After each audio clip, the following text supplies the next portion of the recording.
Let me make sure no connection issues.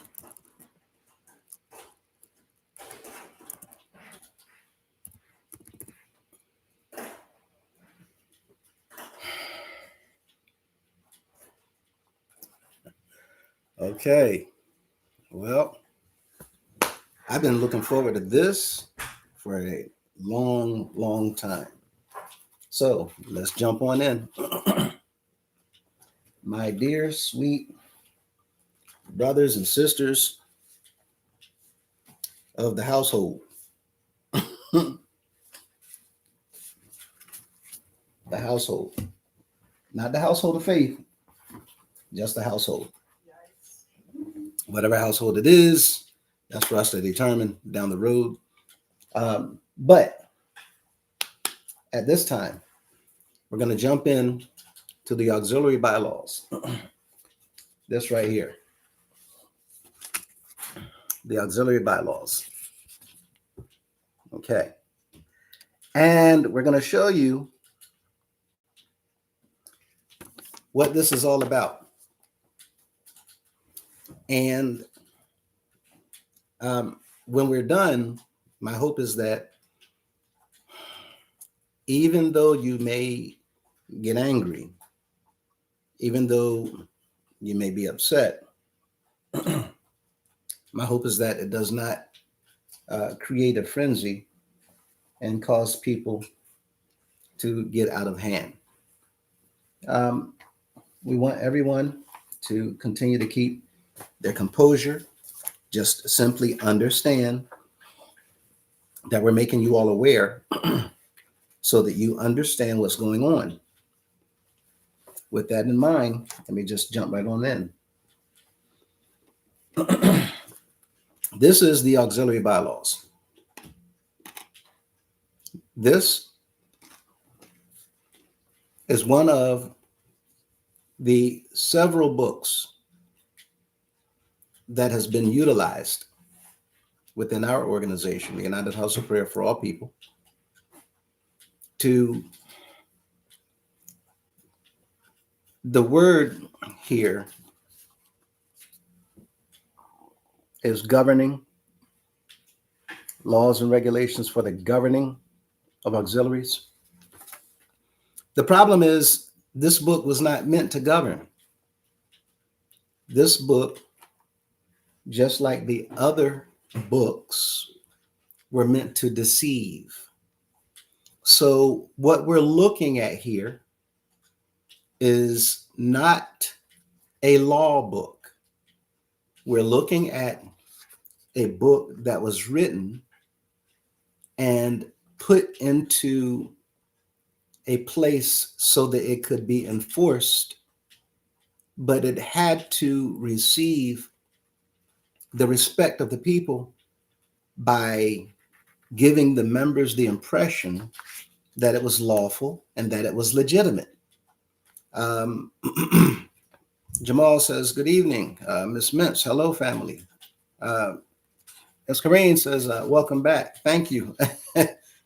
But this book is a list of orders. It's not law, it's orders. And by the time we get finished, you're going to understand why I'm saying that. So I'm going to read through it and I'm going to explain what's in it that the members just miss. Okay. And then I'm going to add other documents to back up, support, and prove exactly what I'm saying about this booklet. Okay. Article 1. Article 1. So that you can go back if you need to look at it. Okay. Article 1. An auxiliary will consist of a minimum of 3 members. To organize an auxiliary, there should be a president, a secretary, and treasurer. Now, for all of the documents that you've seen that we have shown on the videos, okay, for some of those documents that you've seen, if you recall, you should have seen, and we talked about the bishops signing paperwork that's been filed in government offices as a president.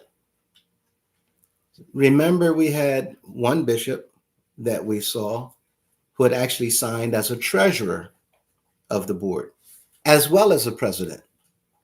Okay. Now, without going into detail about that, you're seeing here 3 people make up a board. That's the minimum. As long as you have 3 people, you have not a board, an auxiliary. The purpose of having 3 people on an auxiliary is now you can start training and conditioning those 3 people. That's the least number of people on an auxiliary. But if you have 3, you can start training and conditioning them to do anything and everything else that you want them to do. You start with 3: president, treasurer, and secretary. Now, let's move forward. But those 3 persons starting an auxiliary, keep in mind, all of them have a title. Okay. Now, I'm starting this because last night, Mr. Cunningham once again talked about something that's so ludicrous. It's ridiculously crazy. How he said, your cross is whatever your obligation is in the house of prayer. So people outside the house of prayer, number one, they don't have a cross. Because of course, the teachings within the house of prayer is that if you're not a member, you can't possibly go to heaven because you don't know who the man is in the land today for him to admit you in. Now, people will argue and say that that's not house of prayer teaching. There's many, many things I can show to prove that is exactly house of prayer teaching based on the bishop's words themselves. Now, when you're talking about 3 people to make up a club, you already have a president, you already have a treasurer, and you have a secretary. All of them are officers. And now let's find out why they want to start with a minimum of 3 people and why those 3 people must be officers to get an auxiliary going. Okay, Article 2. There is to be in every house of prayer a president of presidents. Okay, a president, one person that is the president of all the other presidents. Well, that doesn't make any sense. Keep paying attention and watch. Article 2, Section 1. The president of presidents is to be elected by the local cabinet of each house. 14 days prior to the election, an announcement must be made openly to the congregation of the time and place of the election. Now, the cabinet is made up of all of the officers in all of the auxiliaries. So we call auxiliaries clubs. So if you are the pastor of a house that has 10 auxiliaries, 2 bands, 2 choirs, maid board, deacon board, elder board, usher board, queen board, and let's say guards and escorts, 10 clubs, auxiliaries. You have a minimum of 30 members: president, treasurer, secretary. Now, on a club, there's more officers because besides the president, there's a vice president. So if you have enough, 4 people. You also have a sergeant at arms. You also have what's called a chaplain. The chaplain opens and closes the meetings. The sergeant at arms is the one who enforces the rules, right? They make sure everybody's following the rules and they fine the people. The vice president, in the event that the president is not there, you have a treasurer, they hold the money. You have a secretary who writes down the minutes. So 6 different offices. Let's say all of the 10 clubs have all the officers. Well, now you have 60 members. But think about this. Every single one of those members are all officers. So now those officers are expected to be in the cabinet meeting. And you're going to see that in a few minutes. So the president of presidents is going to be elected by the cabinet. And they're going to select one person out of the cabinet to be the president of another auxiliary, which is not really an auxiliary. An auxiliary should have a group of people who's going to serve a specific purpose in the service or for that congregation. So there should be a role for you to play. When it comes to the president of presidents, their job is to be over the presidents. Now, look at what it says, section 2. The president of presidents is to hold a meeting of all presidents, all 10 of those presidents, once all 10 of those auxiliaries. The presidents of each auxiliary is to meet once a week with the president of presidents. And their job is to instruct the presidents, look at what it says, to instruct the presidents of their obligations and duties. Okay? Instruct the presidents of their duties and obligations. So when you heard Mr. Cunningham last night talking about your cross is whatever your obligations are in the organization, what he's really saying, in other words, is if you remember, he said, if you are not on a club, if you don't have any obligations, then you don't even have a cross. But what he's saying is you need to get on a club. And then he says some of y'all don't even want to accept no responsibility, don't want to take a position. Why is he saying that? Because he knows if you hold a position, if you have a responsibility, then your obligation is to be in cabinet. Now we're going to see why he wants the people all over on an auxiliary and to hold a position and to have a responsibility. Watch. The president of presidents, once a week, is to instruct the presidents of their duties and obligations and to put on plans in the best interest of the organization, not the best interest of the people, not the best interest of the members, but the organization, which is money, to put on plans to raise money.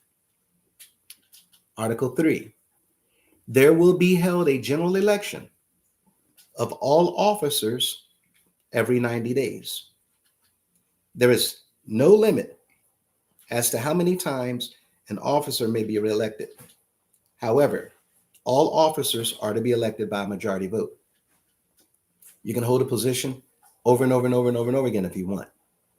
Now, y'all, if you pay attention to what's in this book, then you're going to understand what I'm going to talk about with this. If you don't understand what's in this book, you're not going to understand what I'm talking about with this.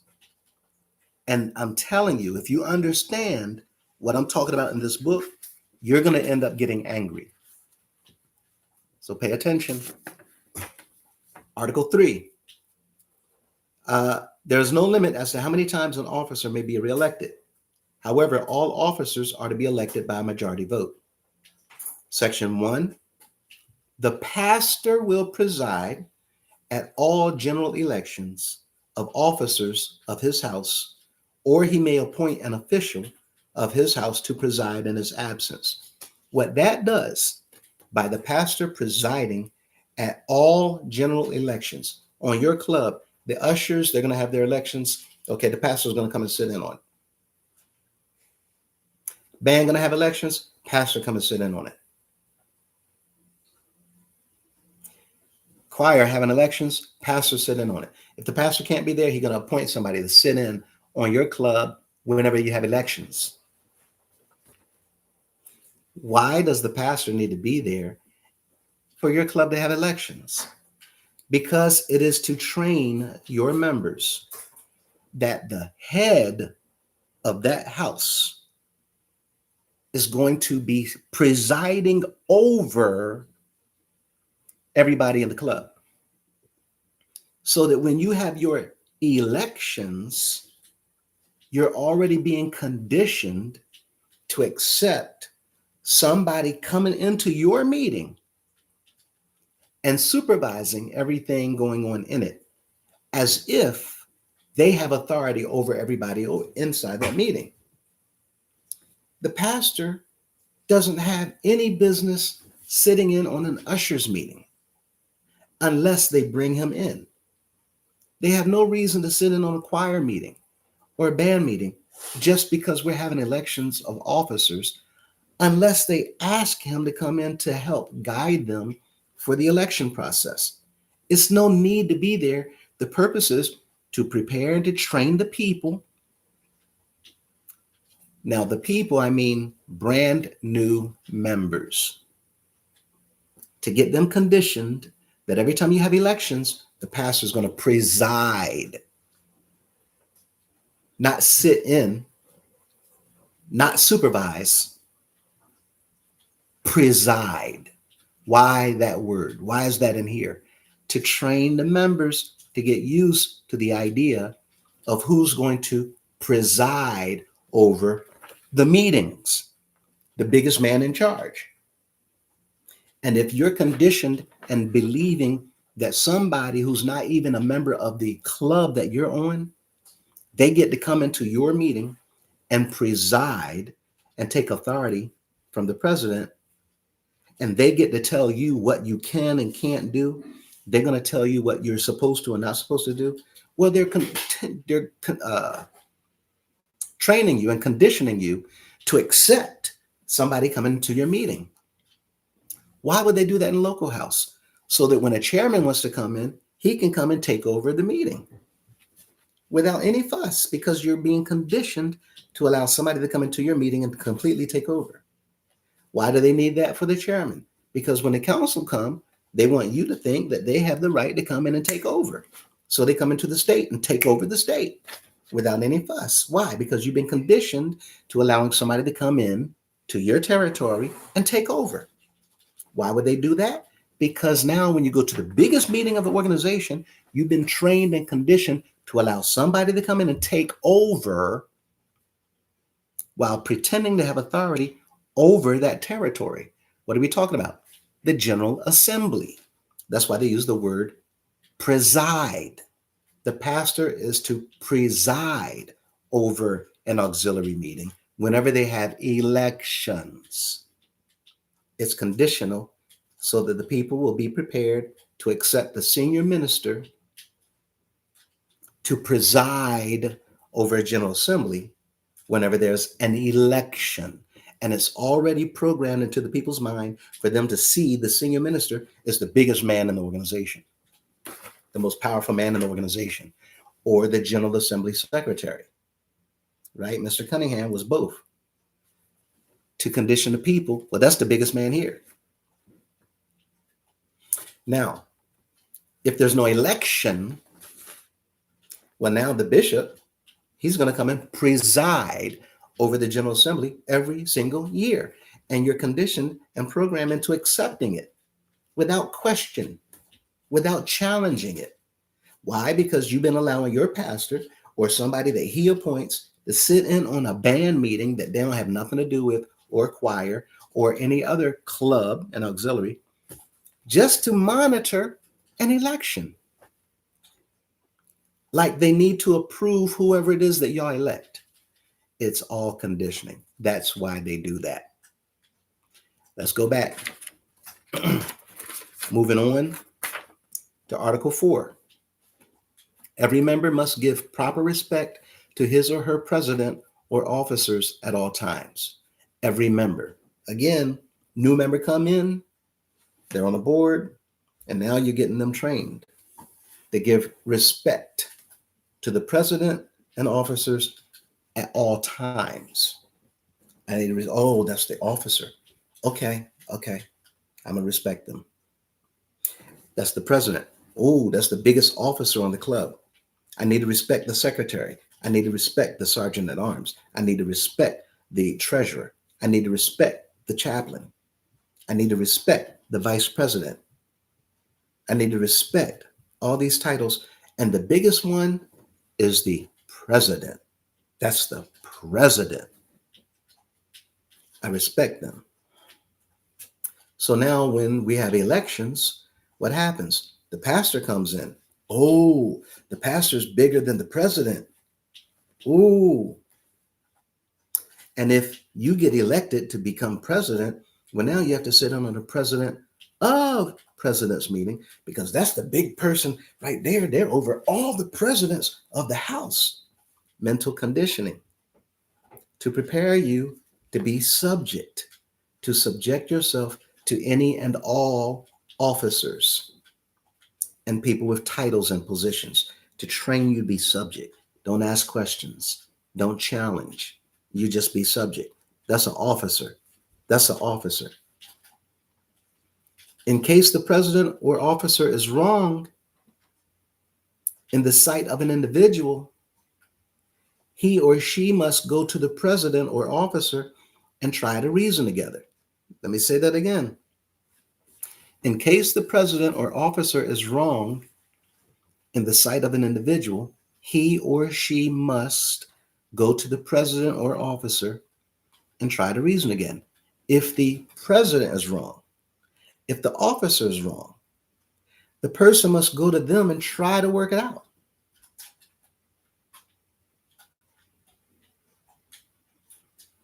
Not in the meeting.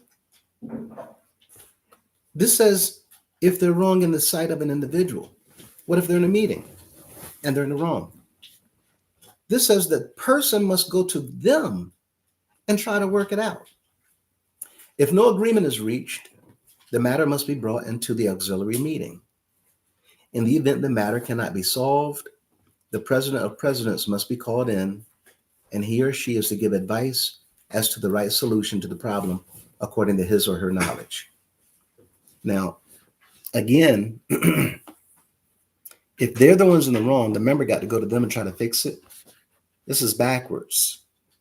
Now, my question is, well, what about pastors? What about chairmen? What about bishops or councilmen?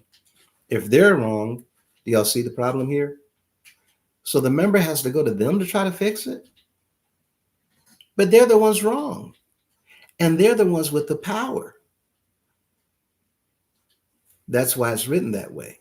So that the ones with the power, they're not in the wrong. You're wrong to disrespect them. And if they are wrong, you go to them to see if they're willing to admit. Now, a lot of officers are not going to agree with this. But I'm not saying that we got bad officers. I'm saying that this whole book is put together to train and condition people to become subject to other people above them. And if you become conditioned to subject yourself to all these different officers over you, well, what about the big officer? You're certainly going to be subject to them. Well, what about the bigger one and the bigger one? By the time you get to the bishop, it's, ooh, that's the bishop. Now, again, this is all mental because of what's coming up at the end of this book. This is conditioning. Section 1. In the event the president of presidents cannot solve the matter, then he or she must report the problem to the pastor immediately. Article 5. For the pastor to come and fix it. Article 5. All members of the house of prayer should work on an auxiliary, but not more than they can support. Why do they want every member on an auxiliary? So that they can condition them to be subject, and because of something else that's coming up. Article 6. No local auxiliary is to hold more than $5 in their local treasury. When the president is called to be checked by the pastor and general secretary, the president and officers must have all books and receipts available for checking. Why can they not hold more than $5? Because, again, the bishop wrote this. This is written by bishops. I'm going to show you at the end. This is not written by the people. So the bishop is saying, in auxiliaries, we don't want them holding on no more than $5. Why? Because the bishop does not trust these new members. I don't know these new members. All around the organization, you got new members joining and becoming members of an auxiliary. We don't know. They might have sticky fingers. So when that treasury gets to $5, here's the law says that they must submit it. They got to turn it in into their local treasury. When the president is called to be checked by the pastor and general secretary, the president and officers must have all books and receipts available for checking. We want to back up every single dime that you collect. We want to verify it. We want to confirm it. Every dime that you collect. Here is where it starts. This law right here, this rule, this order. Number 6, it's getting you prepared to give money. At $5, no more, you turn it in. Why? Because we don't trust you. You get rid of that $5. You turn it in and start over again. $2.85, 90, whatever. $5, turn it in. When it's time to be checked by the general secretary, we want you to have receipts. We want you to have your books ready because we're going to match and verify everything. Article 7, all members of auxiliaries are to pay not less than 25 cents per week dues. It's only a quarter. This is the conditioning. They're training you to give money. Yes, it's only a quarter, but a quarter is still money. And they're training you to give it regularly, every single meeting. And every meeting is every week. Once a week, there's a meeting. Got to have a quarter. That's your dues. No big deal. It's just a quarter. But it's conditioning, mental conditioning. And it gets you to come every single week. Section 1, any member who fails to pay his or her dues will be summoned by written notice to attend the meeting at a given time. And if satisfaction cannot be given, he or she will be silenced until satisfaction is given. More conditioning. If you don't want to be silenced, pay your dues. This section applies to that member whose duties are 3 or more weeks delinquent.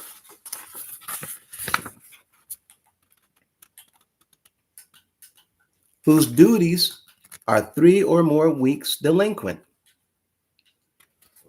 Okay, let you see the rest.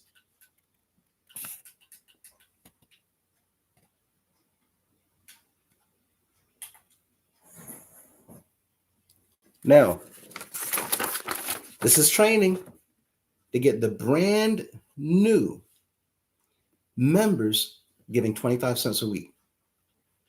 If they don't pay their dues, they're going to be summoned. If they don't pay them, then where am I at? Here. If satisfaction cannot be given, he or she will be silenced until satisfaction is given. Now you're sat down and you're a new member, but you're sat down. This is, again, more mental conditioning because nobody wants to be silenced. Nobody wants to be sat down. Nobody wants to be a new member on a club. And now they're coming to attend services, but they can't do anything on their club because people looking at them, you're silenced because you haven't paid 75 cents. You can't pay 75 cents. 3 weeks worth of dues. Really? Is it that bad in your life? You not that blessed? 75 cents. Watch carefully. This section applies to that member whose duties, not their dues, whose duties are 3 or more weeks delinquent. This is why Mr. Cunningham used that word. You don't have a cross if you don't have any duties and obligations. Your duties and obligations are to get on a club so that we can charge you money for dues and fines that we're going to keep reading about. This is the beginning of a money giving training and conditioning. Section 2, each member must attend his or her meeting each week. Each member. If he or she fails to attend without a reasonable excuse, he or she must pay a fine of not less than $1, not more than $2. Here we go. 25 cents becomes $1, but not more than $2.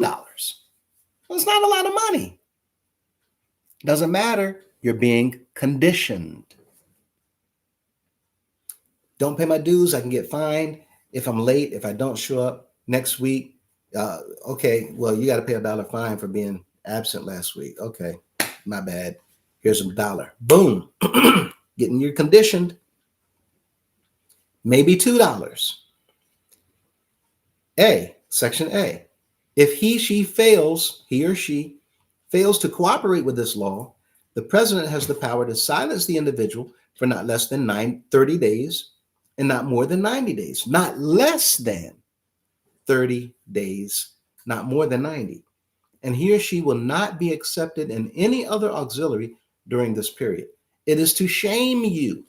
Shame on you for not paying your little teeny tiny bit of dues and you're fine.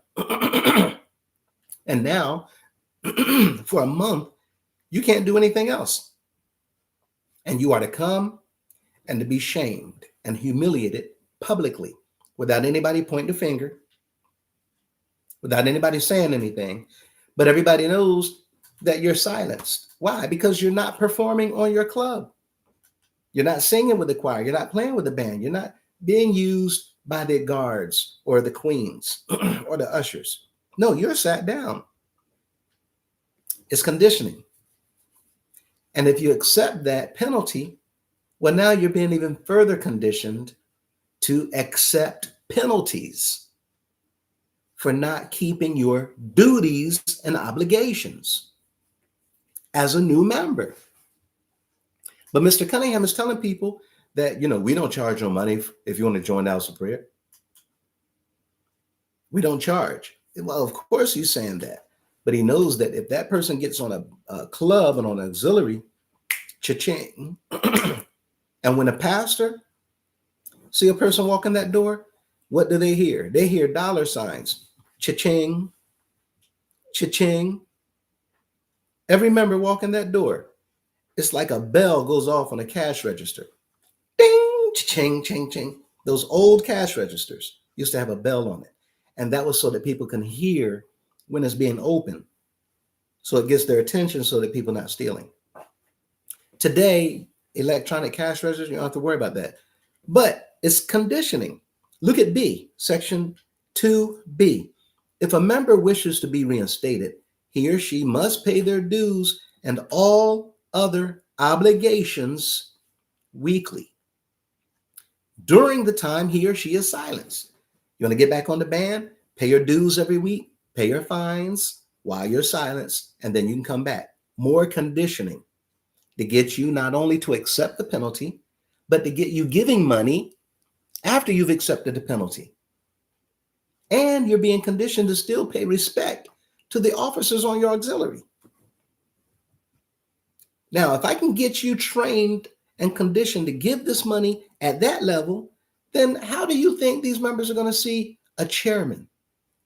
Ooh. How do you think they're going to see the councilman? Ooh. How do you think they're going to see the bishop? Ooh. Now, do y'all see why people have been intimidated and afraid, even though there's no reason to be? They've been conditioned on a weekly basis for years to respect and fear officers and accept penalties and pay fines while being publicly humiliated and shamed and accepted. Let's go further. Article 8. No president, officer, or member is allowed to work contrary or withhold information pertaining to the auxiliary when an inquiry is made by the state chairman, district chairman, or pastor. In case such happens, he or she will be fined not less than $1, not more than $5, or will be silenced for not less than 30 days and not more than 90 days, or maybe other punishment according to the seriousness of the case. Now, what did we just hear? Instead of just a fine, you can be sat down, silenced. Now, instead of just being sat down and silenced, now you see you might get other punishment according to the seriousness of the case. Well, why would they say that there? Because you've already accepted the fact that you got to pay a quarter every week. You've accepted the fact that you got to pay $1 fine if you miss a meeting. You've accepted the fact that you got to pay fines in case there's other issues with you disrespecting officers. You've already accepted the fact that if you don't pay your dues and your fines, you're going to be sat down.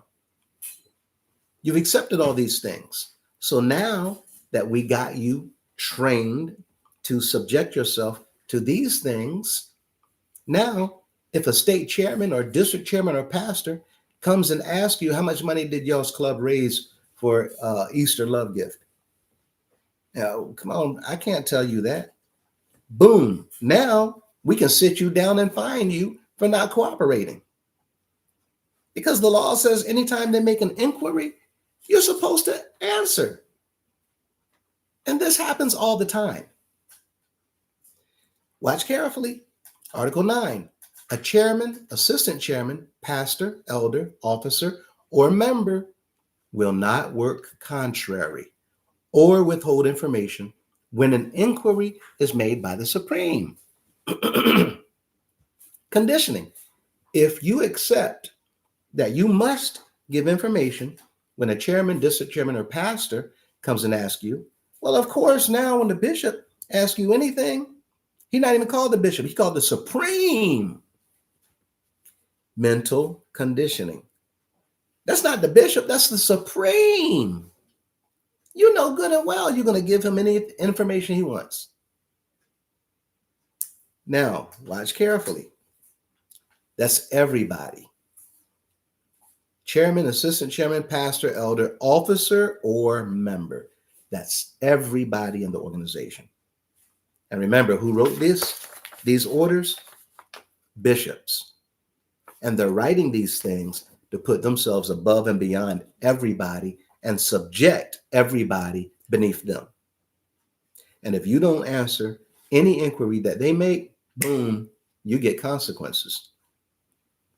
Let's listen to the consequence. If he or she is found guilty of not giving an answer when an inquiry is made by the bishop, the individual will be discharged from his or her position and maybe other punishment. Boom, just like that, you're out. Why? Because if the bishop asks you something, you don't answer it, you're guilty of disrespecting the bishop. Okay? And look at Article 10. No president or other officer is allowed to drink alcoholic beverages, smoke, use snuff, tobacco, illegal narcotics, or use profane language. If found guilty, he or she will be silenced until they refrain from such conduct. Now, I have three things to say about this real quick. One, we're not condoning the use of these things, the activities and all that stuff. We're not saying it's okay. We're not saying that you should do it. We're not saying you should partake in it. However, what this does, this gives control to the leaders of the organization over your lifestyle choices. And now it trains you into not doing certain things because you don't want to be silenced. You don't want a penalty because the law says you can't do it. This says you can't drink alcohol. You can't smoke. Use snuff, tobacco, illegal narcotics, or use profane language. None of those things, or else you risk being silenced. I have a problem with that. Not because you should be able to do it. I mean, you have free will. You can do whatever you want in here. It doesn't matter. But the reason I have a problem with this is because instead of people choosing to no longer do these things of their own free will. And how does Mr. Cunningham say it? Whenever he called for people want to become an elder, come on your own free will and accord, right? If you don't choose to stop those things of your own free will, we shouldn't make a law that says you're going to be penalized if you don't do it. Those things need to be voluntary, because that's what shows that the person has been convicted by the word. And now they have a desire to want to do what's right, or they have a desire to let go of things that the scripture might teach against. But now if a person is being held by a law, and we say, okay, well, they don't cuss, they don't drink, they don't smoke, they don't do these things, and they're in a position. But how many of y'all know that we have many people in positions that do these things? They just hide it from you. So now they're not refusing to do those things because they have a conviction by the word. Now they have to hide those things, because if they get caught doing it and they want to play on the band, they want to sing on the choir, they want to preach, they want to sit up in the front, but now they're not disengaging with those things because they don't want to get caught, because they don't want to get sat down and embarrassed. Those things should be left for conviction. And if you ask the question, do you do any of these things? If found guilty, he or she would be silenced until they refrain from such conduct. You shouldn't be silenced. If anything, you should, okay, well, we can't use you as an officer if you do these things. And as a member, we'd rather you not do these things. So if you're not going to do these things, then yeah, you can perform in a club, in auxiliary. But if you're going to engage in those things, then all we're doing is telling you that we don't do that. And you take a person at their word. Can you not do that? Well, I mean, I'm having a problem with such and such. Okay, well, we have a class for individuals to get one-on-one counseling or therapy or Bible study while you're dealing with those things. Nobody has to know. We're not here to humiliate and embarrass you. However, we can't allow you to perform because of this situation. That's how you deal with that. You don't penalize people for it. You don't sit them down and silence them. You leave it on them. You cannot have a person playing in the band if they're, whatever the situation is. I'm not trying to humiliate anybody or offend. Whatever the situation is, you don't have to say, well, we're going to sit you down. What we're going to do is just, we can't allow that. And when you're ready, come back and let us know, because now you come on. But there's no penalty. It leaves it up to the person, is what I'm saying. Article 11, president of, I almost forgot. The other part of that is, besides not penalizing the person, this law that they want to sit you down is because, well, if you're smoking cigarettes and I can get you to stop, cigarettes cost money. If I can get you to stop, well, now that's more money that you have that you can put in the house of prayer. If I can get you to stop drinking, well, that's more money that you have that I can get you to give in the house of prayer. If I can get you to stop using tobacco products, if I can get you to stop using those other things, maybe that's more money I can get you to give in the house of prayer. Think of it this way. If you hear them talk about movies, not going to the movies, not going to bowling alleys. I have a tape. One of the bishops, you can't go bowling. Even talked about shooting pool and movie theaters. These are things that you can even do as a family. It's not evil and wicked. You're just going to enjoy it. Nobody says that the movie you watch has to be of wicked content. Yeah, family movies. And now there's movies that's being shown that shows movies that's based on scripture. We can't go and watch a movie based on scripture? But if you don't go to the movies, don't go bowling, don't go doing recreational whatever with your family, and most of the time those things take place at night, the leaders are trying to get the people from out there in here, and now you have more money to put in here. Okay. Um, with this in mind, look at this. Where were we at? Oh, Article 11. Presidents of auxiliaries presidents must make convocation reports. Must, when directed to do so by the pastor, if a report has been raised. Now, they put that if there, but it's just to make it look like you're not being coerced. You all know as well as I do, every time he coming or every time there's a state program or a state event, chairman doing something, they're going to want a report by every single auxiliary. So they're going to lean on the president, right? Just like if the pastor doesn't do it, the president's job is, y'all know, the pastor put on the program, and the state going to come and they're going to help. We need all the auxiliaries to be behind it. That's for the presidents to go back and push when you're directed to do so. The president must check with the general secretary or convocation secretary to make sure that the report is accurate and all finances are accounted for before the report is made. Why is that there? Because we don't trust you. We don't know who you are. But I'm going to get the chairmans, to get the pastors, to get the president and presidents, to get on the presidents to make sure that the members of the auxiliary is raising money.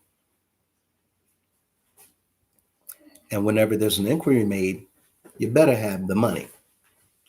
And it's going to check up. And everything had better be accounted for before the report. Before the report is made. All finances are accounted for before the report is made. This is a must. So when Mr. Cunningham, again, telling the members, if you don't have obligation in the house of prayer, you don't have no cross. He's trying to get officers. He's trying to get people. He even said it. People don't want to be a president. He's trying to hook you, trying to guilt people to jump on these positions, because then you jump on the positions. This is going to mandate that you do things, that you get people to give money, and that you yourself give money, and you're going to be pressured by the president of presidents to push for financial programs. And it doesn't say it in here, but Article 11 is not only presidents of auxiliaries must make convocation reports, they must also make love gift reports. But they're careful not to say it in here. Why? Because if you say it in here, now it can be proven in black and white that you are coercing people to give love gift. And then that's not free will. It's not a love gift if the people are being guilted into giving money into that love gift. So they don't put it there. It is a unwritten rule that the presidents, just like convocation, when they're asked, must be ready to submit a love gift report. Okay. Article 12, all presidents and officers must pay tithes and offerings. Boom. Train you, mental conditioning, to be okay with 25 cents. I condition you to be okay with getting fined $1. I condition you to be okay with getting sat down if you don't pay that fine, your obligations. Well, now we see all presidents and officers. Well, you got to pay tithes. That's 10% of your income. Now, all of a sudden, it's costing you to be an officer. Not only must you pay tithes, you must pay offerings, house offering, pastor's offering, fast sacrifice offering, Sunday school offering, um, convocation expense, G class, that's a must. Okay. Um, what else?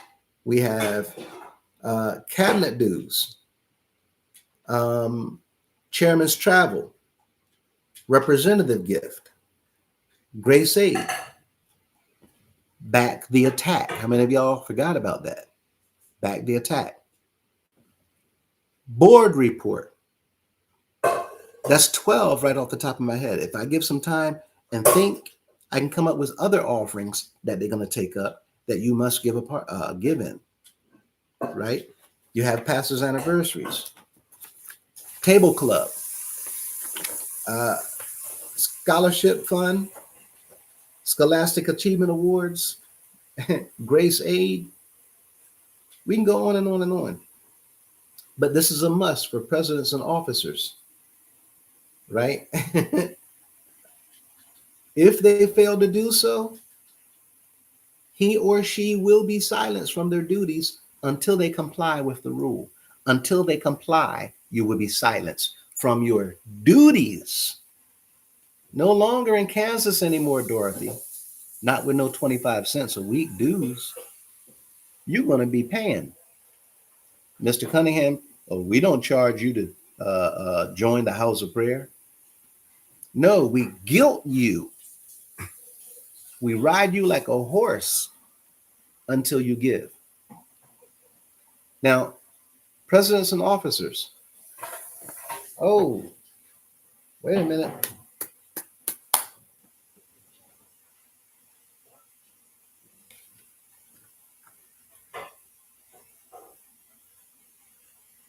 And for those individuals,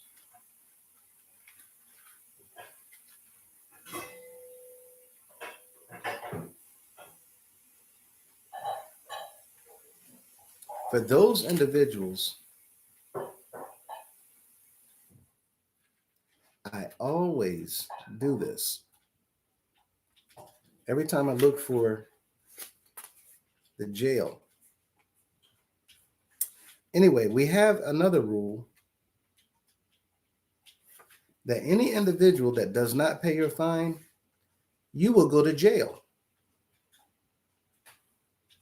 And when you go to jail, you must post a bond to get out.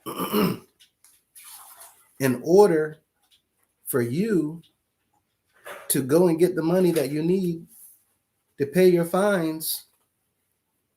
And I have to come back to that. That's the one rule I always, but let me get back to this. I always do that. But if you don't pay your fines and your dues, the Supreme Law says you go to jail now. And we've had people put inside of a broom closet or a small office with somebody waiting for them. Most of the time, to be fair, the members of the House of Prayer don't go through this unless you're an elder or a pastor. Most of the time, they have not done this to the members. And for that reason, members don't even know that it's done.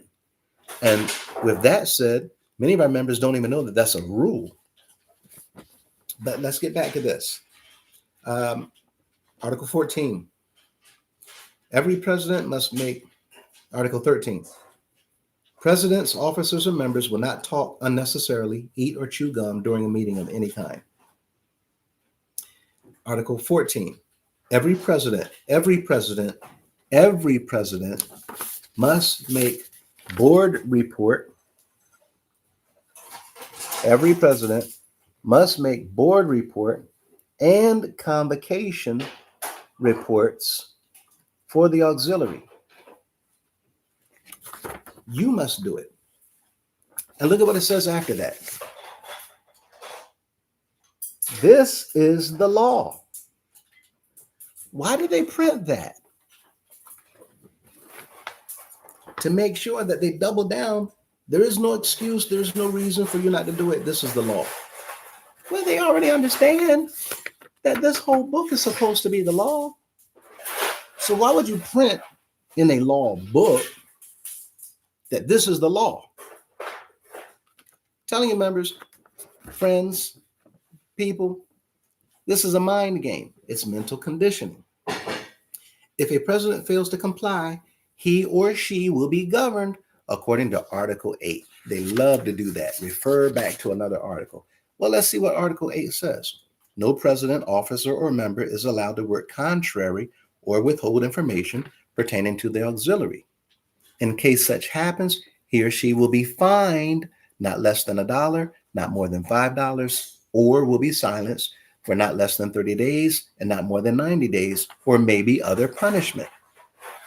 Now you're getting additional penalties. Why? Because I don't want to make bull report. I don't want to make convocation report. This is in front of the people. A lot of people don't like public speaking. They get stage fright, but you got to go up there anyway. And that's why they say this is the law. And if you don't do it, now you're going to get penalized by possibly being silenced and sat down and further humiliated in front of the congregation that you're a part of. Article 15, all officers must attend their cabinet meeting weekly. Again, if there's 10 clubs in a house, you now have a minimum of 30 members. And because each one of those members on those 10 clubs have a position, now that cabinet meeting is going to be 30 members. If you have all officers, that's 60 members in the cabinet. And they must meet weekly. Dues, cabinet. Section 1, failure to attend the cabinet meeting without a lawful excuse will result in a fine of $1 and maybe other punishment. All late members will be given a 15-minute grace period with no penalty. However, after 15 minutes, late members will be fined $1. Now, I'm going to show you all right now how this book has been written in order to do two things. Mentally train the people to follow whatever it is that the bishop has to say. These are orders. And it's also been designed to become an income stream for the organization. Why? Anytime y'all hear about dues and fines, that's extra money coming in. Believe it, those quarters add up. Every 4 people that give 25 cents is an additional $1. Every 40 people that gives 25 cents is 10. So my point here is all that money adds up around the organization, even from a quarter. By the time you get to those dollars, that's where Louis Anderson said, that's when the big bucks start rolling in, right? I'm washing lettuce. 2 weeks from now, I'm going to be on fries. Now, look at this. I'm going to show y'all this now, and then I'm going to come back to it. That was Article 15. Failure to attend the cabinet meeting without a lawful excuse will result in a fine of $1. $1, Article 15. Now, this is the new auxiliary bylaws. Written in 22. Mr. Cunningham was a part of the Constitution Revision Committee. Now, you may think that he has nothing to do with this, but since he was in the Constitution Revision Committee, I know for a fact that he has something to do with this. Why? Because Mr. Cunningham made a point of making sure that in the 2022 Constitution The order of preference or precedence was added. All documents promulgated for the governance of the United House of Prayer for All People. Look at what's on there. The Constitution and bylaws, the supreme laws, and the auxiliary bylaws. And who was a part of this? Mr. Cunningham.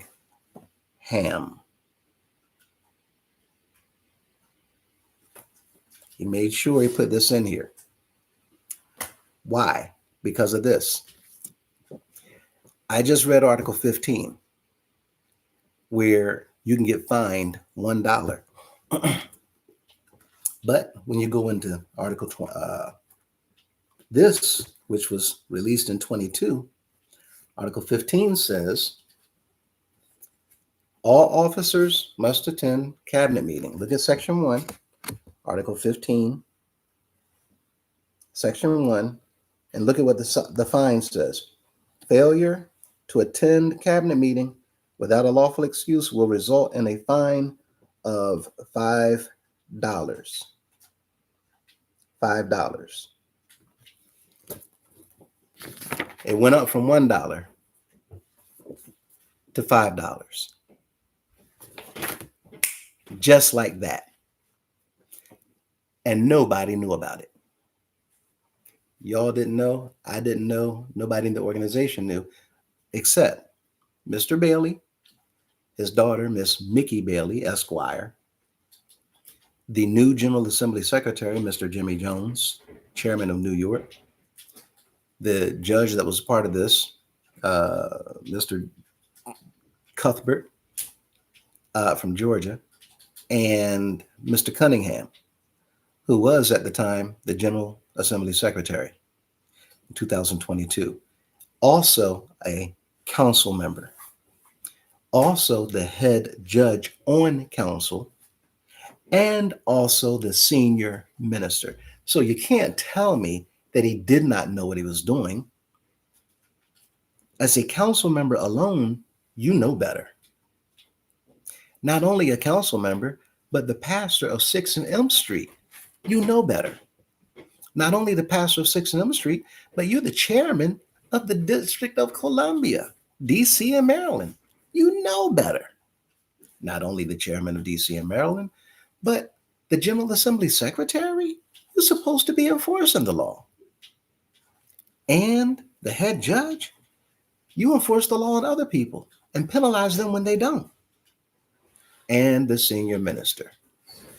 And you up there behind closed doors, changing laws that the members don't have nothing to do with in order to increase fines, to raise more money just like that for the organization. At the stroke of a pen, don't tell nobody, let them buy the new book and they'll figure it out. Dirty. Now, I'm gonna come back to that in a little bit, but we're almost done with this nonsense, so that you all can see how they're working these laws underneath the noses of the members of the House of Prayer and creating income streams. Article 15, failure to attend will result in a fine of $1 or maybe other punishment. All late members will be given a 15-minute grace period with no penalty. However, after 15 minutes, late members will be fined $1. After 15 minutes, they'll be fined $1. Now, I find this interesting because this law says that everybody needs to be on time and you will have a 15-minute grace period for cabinet meeting. Cabinet meeting is where all the officers of the House come together. The General Assembly, however, is also the biggest meeting of the organization. And the meeting of the organization, known as the General Assembly, is the assembly of all delegates, which are officers of the organization coming together. It's interesting because in the General Assembly, there is no grace period for the bishop. You're supposed to be there. The bishop walks in all kinds of hours late,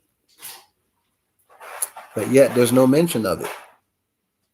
And there certainly is not a fine. But then again, if other people are late, they're not even allowed to come inside.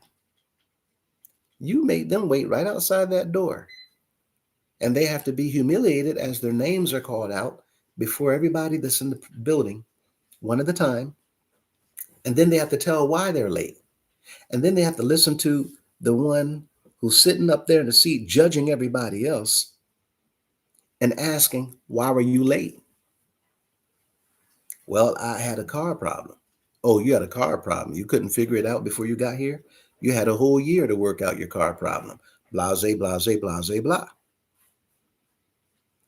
$100. Be on time next time, or else I'm going to take your credential. But the problem with that is this.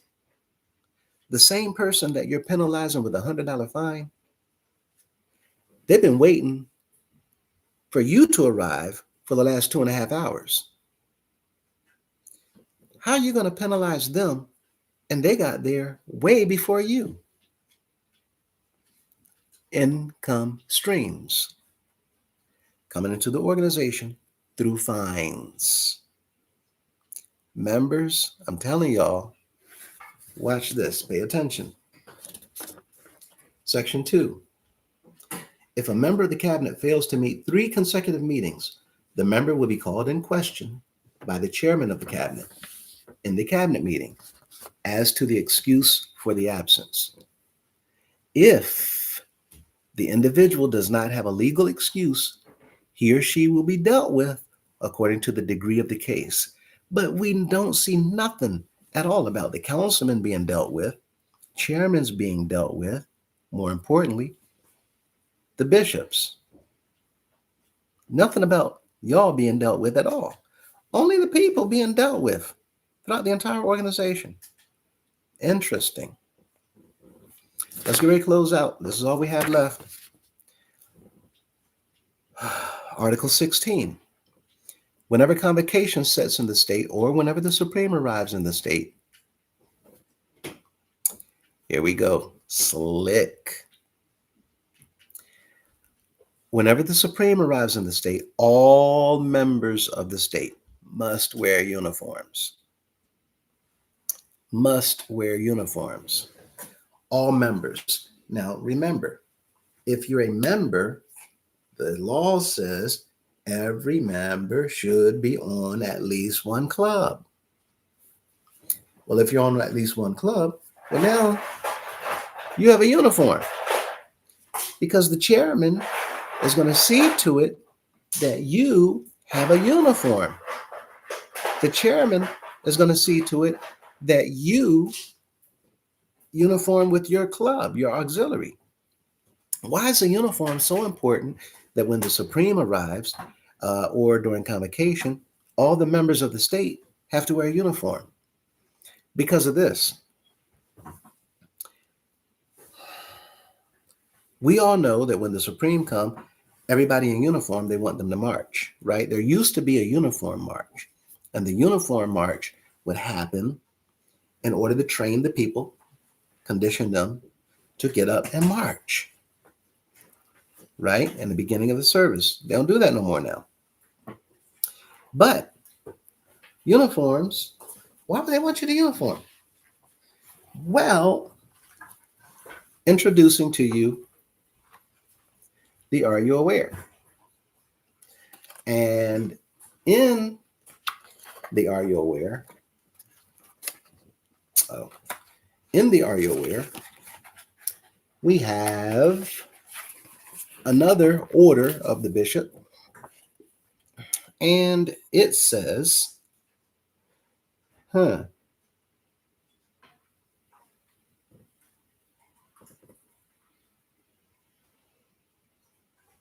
when, Article 7, number 6, when the bishop is present and love offering is collected anywhere other than the main sanctuary, an elder must instruct 2 security guards and 2 queens to collect the offering and expeditiously present it to the bishop before completion of the call for grannies. Well, what is that talking about? Everywhere in the premises, it's talking about this. According to Article 15 of the Supreme Laws for the Government of House of Prayer, a free will offering shall be taken by the congregation for the bishop whenever he's present in service. That's why they want every member to uniform, because your uniforms are going to represent who you are. And people are going to march in their uniforms. And what's going to be required of the people marching in the uniform? Cha-ching. What was that? Cha-ching, cha-ching. Blah-bling, blah-bling. You're going to get more money. So this works hand in hand with the Are You Aware now? Because the auxiliary bylaw says whenever he's here, all members of the state must wear uniforms so that they're present to march. And if you're going to march, that's more money, more money, more money. Look at section 1. All chairmen and pastors must enforce this law. All members uniform. The chairmen and pastors that don't enforce it, they will be fined $5 and up, and maybe other punishment. They're going to be fined $5 and up for not holding the members accountable to wearing a uniform. $5 and up. Some chairmen have been fined $100, right? And up. There's no limit on how much. Remember, these other fines says $1 to $5. This is just $5 and up, period. With that in mind, look at the next section. Any president or presidents or presidents who fails to enforce this law will be fined also $5 and up, and maybe other punishment. Chairman's getting fined for not making sure the members are in uniform. Pastors getting fined. President's getting fined for not making sure the members are in uniform. If they're a member, they need to be on a club. If they're on a club, they need to be on a uniform. They're in a uniform, they need to get in that march. You get that march, you better have my money. That's what this is about. It's conditioning and training.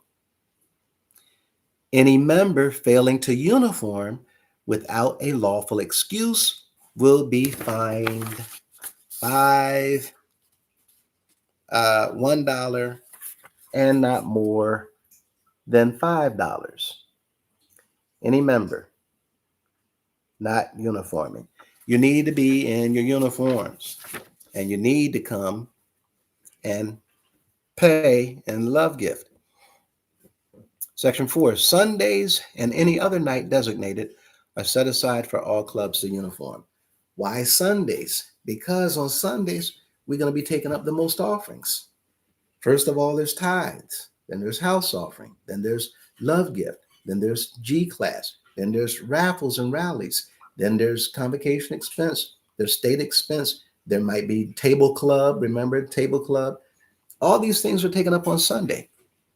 And then in every single service, we're taking up offerings, every single one. So we want you to uniform on Sunday because we're going to guarantee that you're going to get there on Sunday. Now, again, in this book, watch carefully. In this book, section 4, look at what that says. Not just Sundays anymore, y'all. Sunday, we want you in uniform. Tuesday, in uniform. Thursday, in uniform. And any other night designated are set aside for all auxiliaries. So why 2 more days a week? Because we're going to get 2 more days worth of money out of your purses and your pocketbooks by having all of y'all uniform and come to the house of prayer. It starts by getting you to believe that you need to come out nightly. Why? Because every night we're going to be calling for offerings. And if we can get you in a uniform, well now, or on a club, then we can get you to abide by these. Look at what it says again. Auxiliary bylaws. Now the problem here is these are not legal. This is not legitimate. And I'm going to show you now. Why is this not legitimate? Because of this. Auxiliary Bylaw revised 2009. But look at the question. By who? It's blank. Who revised this?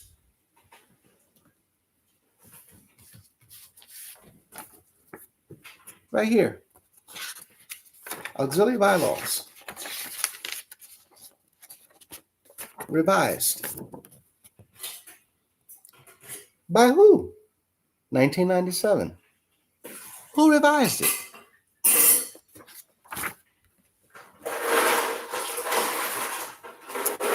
Remember the Constitution?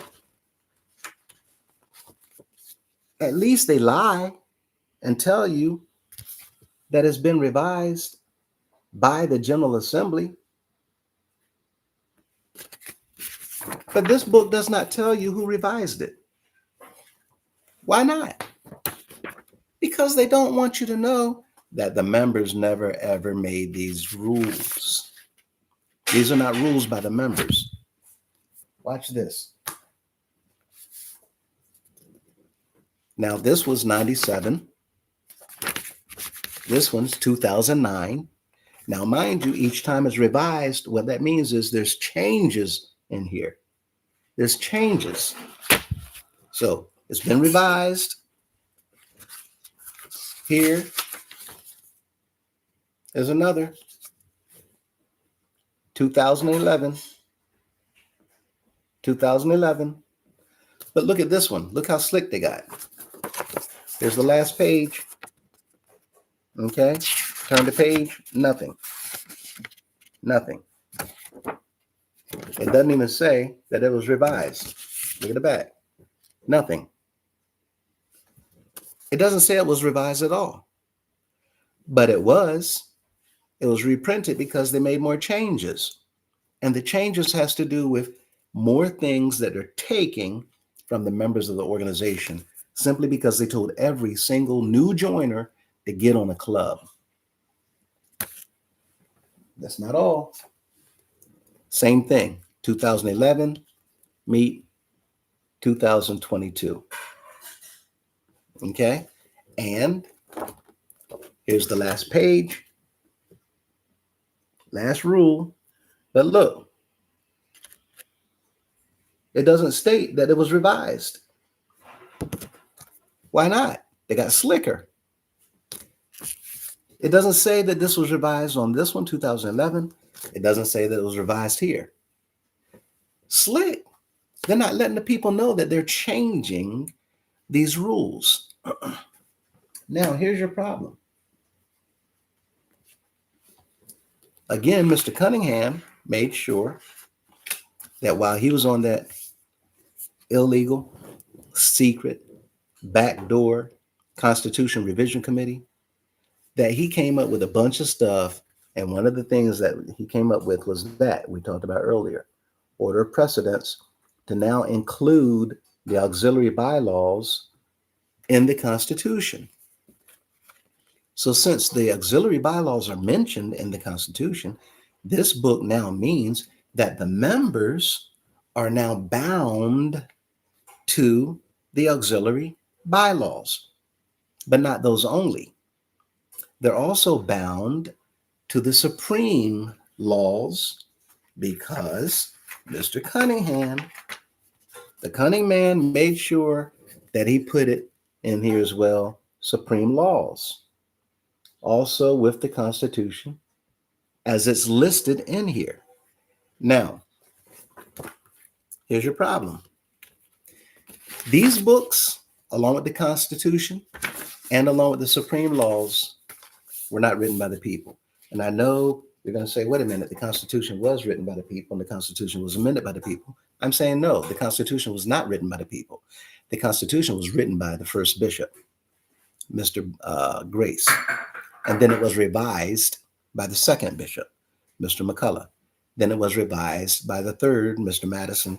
Then again by the fourth, Mr. Bailey, who incidentally was using This current bishop, who, again, just like bishops before him, put himself in the seat, uh, who helped Mr. Bailey to revise it, and he followed suit. Now, twice revised the Constitution again.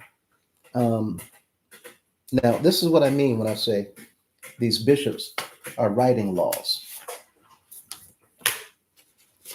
Just like we have nothing to do with the supreme laws, we don't vote on it. We're not talking about it at all. We're not doing anything with the auxiliary laws. The members don't do anything with the auxiliary laws. We don't write it. We don't vote on it. We don't have no say so in it. We don't have no say so in the supreme laws. Well, look at this.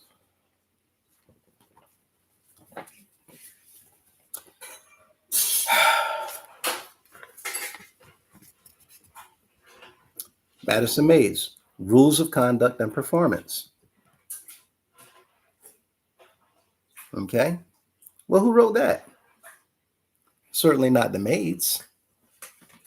And in here, it says, in fact, I want to just read one part,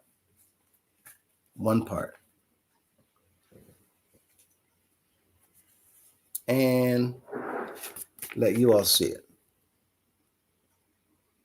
A maid is one who serves the bishop and first lady of the organization. A maid. What is a maid? Her work is voluntary. Her work is voluntary. And she will willingly do her job without monetary compensation, but for a spiritual blessing. A maid is an humble servant for the master and should not be exalted. Now, I read that because I'm telling you people, all of y'all who have daughters serving as maids, there's a group of people who's going to be looking at every single one of you to answer questions. Because that is exactly what I talked about before when I referred to child labor. We have been breaking child labor laws without being aware of it. And every parent I told to get your children off of these maid boards and these other boards while serving the bishops of the organization. Because anybody who's doing a job for more than a certain amount of time, there's a minimal amount of time in every state. If they're doing things for more than that minimum amount of time, and there's many states that the minimum is 30 minutes, then you owe them compensation. And if you don't have anything in black and white from a parent, which is why children get workers permits at a certain age, which is normally around 14, 15 years old. If you don't have anything from a parent saying that you gave permission for those children to do that, well, now we're looking at other problems. And whenever you do that and you cross state lines and you're carrying children to do certain things and perform certain services or obligations or duties across state lines, well, now we have another problem that's also referred to as trafficking. I keep saying that many of you don't take the things that I'm saying seriously. You're about to. And I only need to make you all aware so that y'all will know what's coming, so that you'll understand what happened when it does come. Mr. Cunningham continues to do the things that he's doing, even though, despite the fact that we've been putting out all this information. The members, we've been letting you all know so that y'all will know what's coming, what to expect, and how to prepare for it. And the best thing that you can do to make it easier for him and all these councilmen and every pastor in the organization that has also failed to keep their fiduciary duties, you're also going to have a huge, huge problem. Now, I'm going to get to a couple of other points before we close out, before I start reading the comments. And y'all really, really want to pay attention to this part because this is where it gets crazy. Strap up because it might be a bumpy ride. Um, the Madison Maids, this is not the only other rule book that was written by the bishops, besides the Are You Aware, written by bishops, besides the Supreme Law, written by bishops, besides the auxiliary bylaws, written by bishops, that the members had nothing to do with whatsoever. All these things written by bishops that the people never voted on, had any say so in, had nothing to do with the process, and did not accept these orders as law because they did not ratify them. Ratify. Google it, look it up, and understand what it means because we did not ratify these books. Well, here's another one. Again, this is bad by itself. And it says they will not receive any compensation. Okay. Let me set this to the side for now. Show you another one. The United House of Prayer for All People, rules and regulations to govern all musicians, choirs, and bands. People forgot about this. In the use and protection of our religious musical heritage. Whoa, who wrote this? Was it the people? Well, the back doesn't say. There's nothing in the back that says the people wrote it. However, on the back page, it says it was revised May 2008. Well, if you revised it, who was a part of its revision? Certainly not the people. Again, this is another book made by bishops. And if I go through this, I can easily show you where the people are being manipulated time and time and time again. Don't do this, don't do that, don't do that, don't do this. But it's the same things that our bishops have approved of for the organization to do for the House of Prayer to make money off of the bands, the choirs, and the members. Now, I will say this. All these people saying that the band shouldn't be doing this, the band shouldn't be doing that. Well, let's look at this part.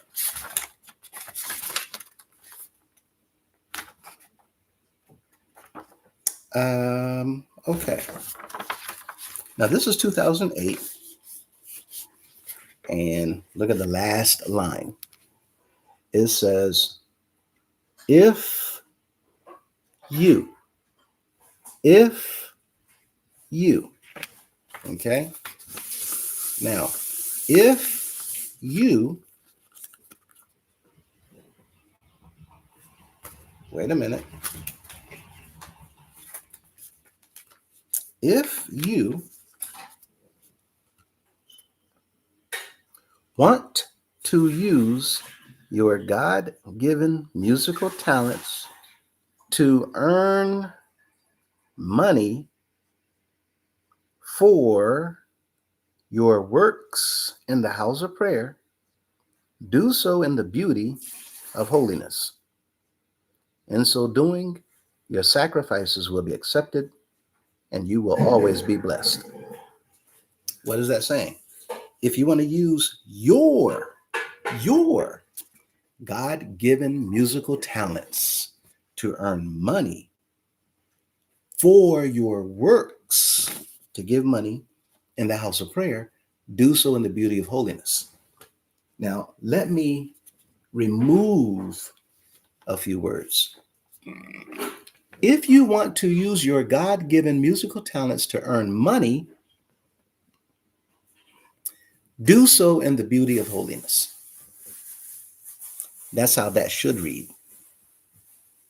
So our members should understand, especially musicians, if you want to use your talents to earn money, you're not breaking any laws. it might be good to go ahead and do that. Pray, ask for guidance, but you have here that you can do so. But the difference with these bishops is they only want you to do it if you're going to bring the money and put it in the house of prayer. And this is what we see over and over and over again. They want the money coming to the house of prayer. And why would they want the money to come into the house of prayer? Well, it's because in the house of prayer, we have another law also written by the bishops that says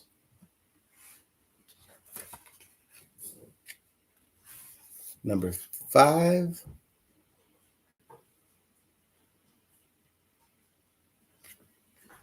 here.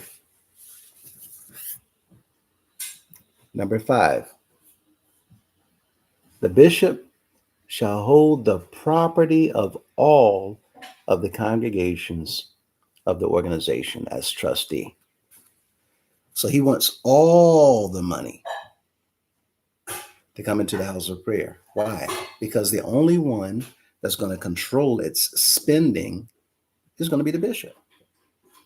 So even if you use your musical talents for the works of the house of prayer, go for it. But make sure you bring that money and put it in the house of prayer. Now, again, this is an issue because we got these men writing all these orders, but they're calling them laws. They're calling them rules. They're calling them bylaws in order to regulate and govern the organization, and even calling them constitutions. But the problem is none of these orders have been approved of, discussed by, or voted on by the people in the organization who make up the entirety of the General Assembly. That is a huge problem. Now let's close out with this.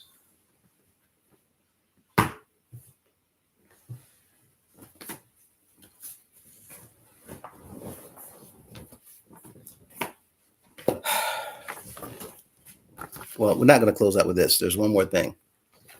But this is another.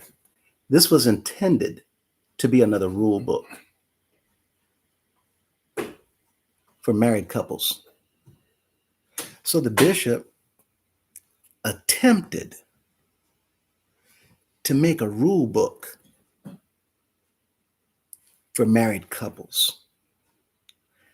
But what was slick is he did not put governing or regulations or bylaws. It just says it adds special the holy bonds of matrimony. And if you believe in this, well, you'll buy it because it's his special book on holy matrimony. And the idea is for all of these books, oh yeah, you can get them all at that time for the low price of $1 a piece. These booklets were $1. They're now $4 a piece, if not more. And they're nothing but rules that were written by the bishops. Now, look at this. This is nothing but a piece of pink paper. That's all it is. It's colored paper. It's not even a book. It's held together by a staple, okay? 2 staples. And they're not even stapled in the center. You open it up, right? Look at how it looks in the middle. It's stapled on the side, not even in the center. But there's something interesting I want you to see here.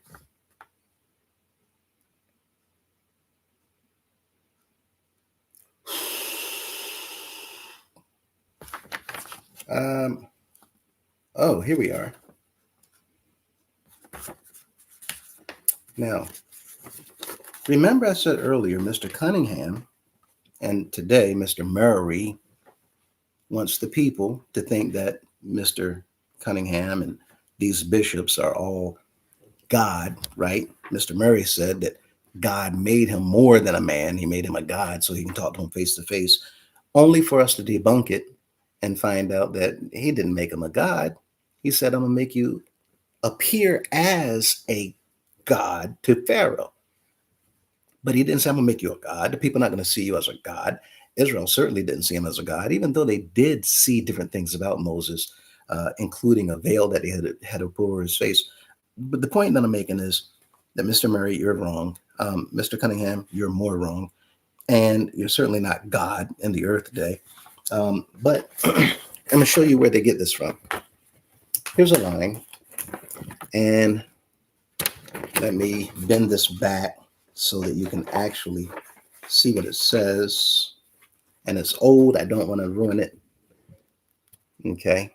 But look at this here. For this reason, right here. For this, no, let me go back. I am confronted by many of you desiring to be married. Because of my wisdom and insight, I can foresee the problems which may lay ahead. For this reason, I warn you against marriage. Contrary to my decision and counseling, you proceed in matrimony. It would have been best that you had not come to me at all. For the words that I speak shall not return unto me void. For the words that I speak shall not return unto me void. Okay. Here, Isaiah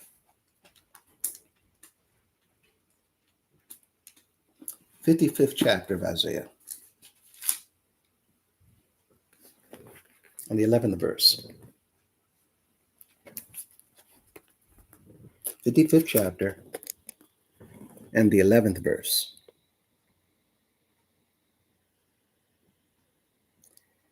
So shall my word be that goeth forth out of my mouth. It shall not return unto me void, but it shall accomplish that which I please, and it shall prosper in the thing whereto I sent it. So when we see one of the bishops of the house of prayer say that you should listen to me because I see trouble, and his exact words were, I can foresee the problems which may lay ahead. I don't think so. For this reason, I warn you against marriage.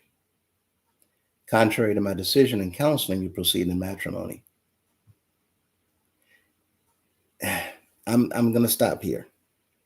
But for the words that I speak shall not return unto me void. You're talking about something that our Heavenly Father said about himself.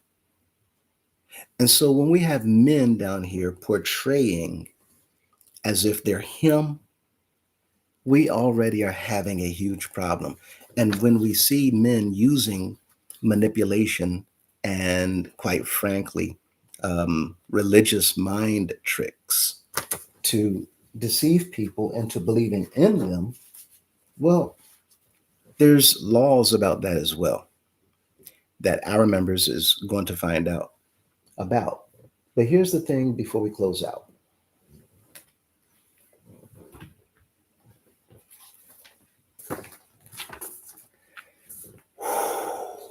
This I found also. I want you all to see what it is.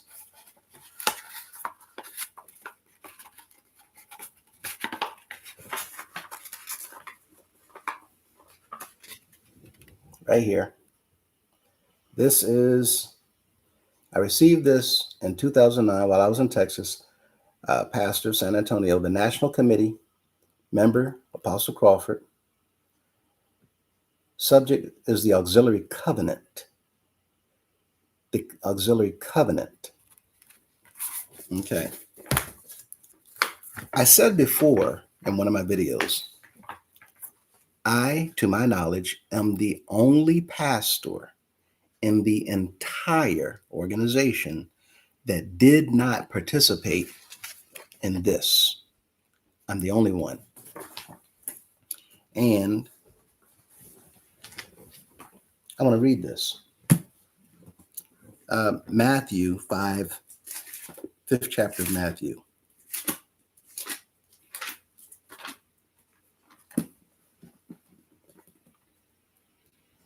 In the 5th chapter of Matthew,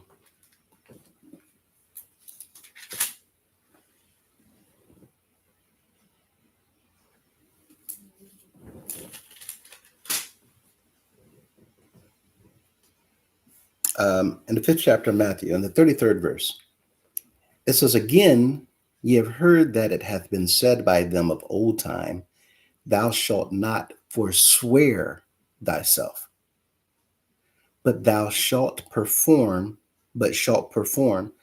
unto the Lord thine oaths. But I say unto you, swear not at all, neither by heaven, for it is God's throne, nor by earth, for it is his footstool, neither by Jerusalem, for it is the city of the great king. Neither shalt thou swear by thy head, because thou cannot make one hair white or black. But let your communication be yea, yea, nay, nay. For whatsoever is more than these cometh of evil. Whatever is more than these cometh of evil."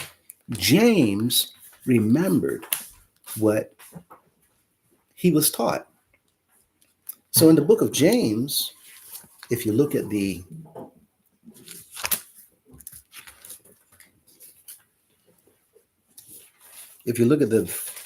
fifth chapter of James,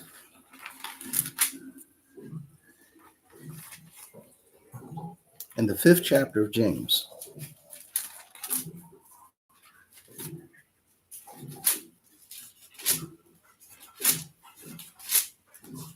in the 5th chapter, look at the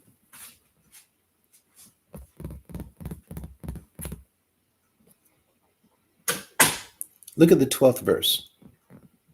"But above all things, my brethren, swear not, neither by heaven, neither by the earth, neither by any other oath. Nay, nay. I'm sorry, neither by any other oath, but let your yea be yea, and your nay, nay, lest ye fall into condemnation." So he taught the same thing. Now, if you look at this covenant, matter of fact, before we do that, one last one, Ecclesiastes. It's interesting. Each one of these passages is in the 5th chapter of each book, but in Ecclesiastes, one is an epistle, 5th chapter of Ecclesiastes. And when you look at the 5th chapter, look at the 4th verse. "When thou vowest a vow unto God, defer not to pay it, for he hath no pleasure in fools. Pay that which thou hast vowed. Better is it that thou shouldest not vow than that thou shouldest vow and not pay. Suffer not thy mouth to cause thy flesh to sin. Neither say thou before the angel that it was an error. Wherefore should God be angry at thy voice and destroy the work of thine hands?" Now, in my remembering that the scripture teaches about swearing and oaths and vows, I wasn't having it. So when we got this in the mail, as a pastor of San Antonio, I said to myself, I didn't tell anybody, but I said to myself, I'm not going to do that. And I prayed. And if I'm in the wrong, I'm sorry. But the word says for us to not swear, give oaths, take oaths, or take a vow. Um, Now, I did in my marriage. And even with my marriage, he saw my heart. I meant that. But the scripture gives two reasons that marriage vows can be broken. And people, excuse me, have a lot of questions about that. And that also can be shown in scripture. But um, here's the memorandum. And I'm going to read it so you all see it. And I'm going to read a covenant. But before I do, no, let me just read this first. The memorandum, February 25th, 2009, from the National Committee member Apostle Crawford. Please review attached auxiliary covenant. The purpose of the auxiliary covenant here. Let me let you read it with me.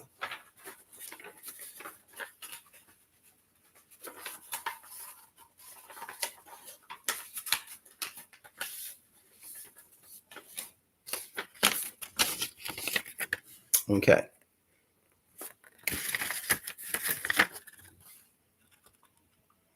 Please review attached auxiliary covenant. The purpose of the auxiliary covenant is to first strengthen the auxiliary commitment to their local congregation and the house of prayer. Their commitment to the congregation and the house of prayer. Every member should join an auxiliary. See it? Here we go, y'all. To get you on the auxiliary so that they can hook you.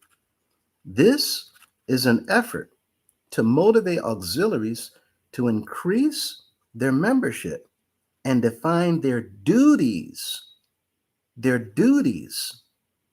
edify the local congregation. All members who are not a member of an auxiliary are classified automatically as members of the pastor's auxiliary or pastors uh, responsible or pastors responsible. Hopefully, everyone will find an auxiliary.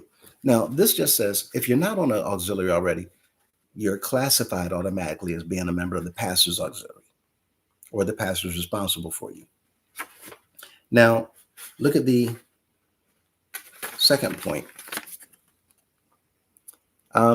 The second purpose of the covenant is to register every auxiliary for the Memorial Day parade. Now, they need something to get in writing in black and white. So this is the excuse that they're using. Now, I'm going to tell you right now that that's not what this is for.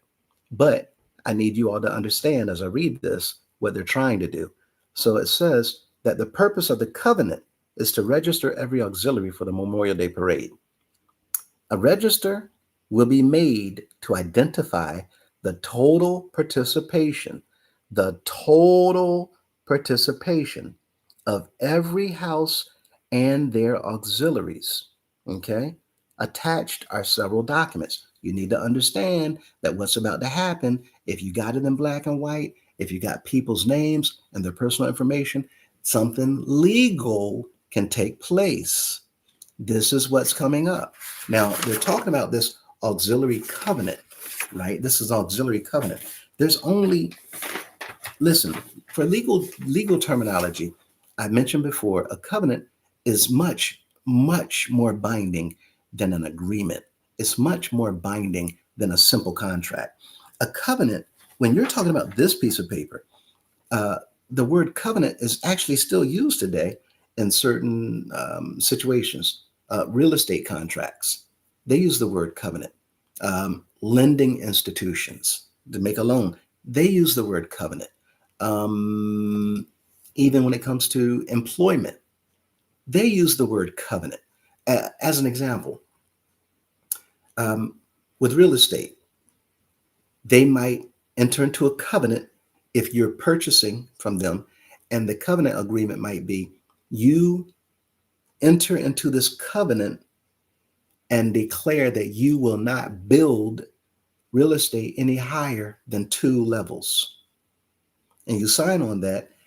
If you build more than that, oh, we can take you to court. And not only am I going to win, I'm going to win big because you didn't enter an agreement, you entered a covenant. For employment purposes, they say, I enter into a covenant. I covenant that I won't take any information that I learned from this company and use it in the event that I go to another company as competition leverage against you. That's a covenant. So whenever you don't keep a covenant, there's another term called breaching. Breaching means you broke an agreement. You did not keep your end of the bargain slash covenant. When you have the word covenant on a piece of paper and you go to court, they're not going to look at it as the same as an agreement. It is extremely difficult to get out of it a covenant. When you have covenant and you breached the covenant, well, now the court has the authority to make you honor it. If you're doing something that the person claims that you breached it, they can order you to stop what you want to do because you were in a covenant and you said, let's go back to real estate. You said you wouldn't build higher than 2 levels. But now the plot of land requires that you build 4 levels because you didn't have the space that you thought, because the city allowed zoning to take place and now you don't have that property. So what you want to build, you have to build higher. But they already had a previous agreement with you and you entered into a covenant. The court is going to say, stop. You cannot build higher than 2 floors because you're in a covenant. Or they can make you commit to that covenant. The word covenant in this piece of paper is a problem. Now, I'm going to tell you why it's a problem for every single member of the organization. Because it says, oh, slick. Let me let y'all read it with me. Oh, this is so slick. This is so slick. Auxiliary covenant. Auxiliary covenant cover letter. This letter should be read, posted, and given to auxiliaries to read to their members along with the auxiliary covenant. That's to make sure that they can show people later down the line that the members actually read it. When they said it was posted, it is to be put into a public space where people can't deny seeing it. If you don't read it, then that's on you. But we posted it, and we posted it in a public space, and it's written in here that what? That it's been given to the auxiliaries to read to their members along with the covenant, the auxiliary covenant. Number 1, make as many copies as necessary to distribute to all of your auxiliaries. 2, each auxiliary may proceed with the signing of their covenant in the manner that they desire. They may complete the covenant in their meeting. They may do it before the mountain. They may do it as a special ceremony and service. After the document is signed, a copy of the document should be filed. Look at what it says. Should be filed with the house. A page should be attached listing the duties of the said auxiliary. Look at the registration. The name of the house and auxiliary name should be placed at the top. All members of the auxiliary should sign as participants of the covenant. Participants of the covenant. Members not present may be placed as a matter of record and membership. You can put their names down even though they're not there. Do y'all see what's going on? Documents should be attached to the auxiliary covenant. They're doing everything they can to get people to sign this covenant. This is where it gets crazy. Now, Woo! These people, these people.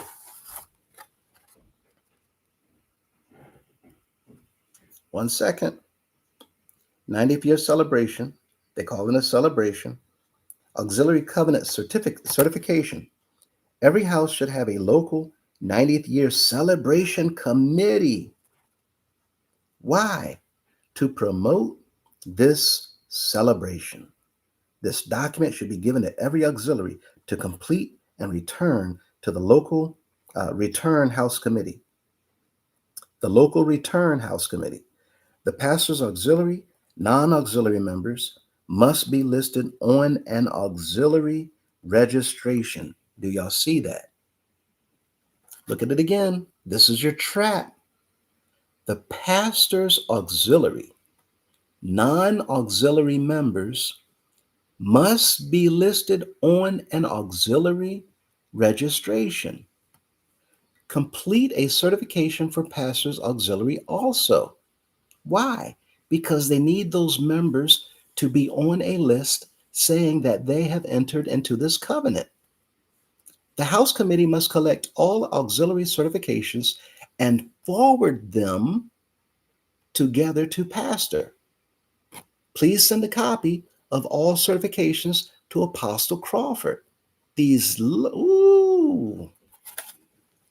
councilmen are working with these bishops and setting up the members of the organization, and the people don't have a clue that they're being set up. Wait till you see how this works. Oh my gosh, people. Anyway, let me go down.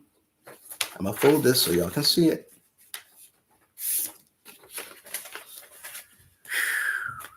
I'm huffing and puffing to calm down. I'm taking an oxygen so I can calm down. Okay.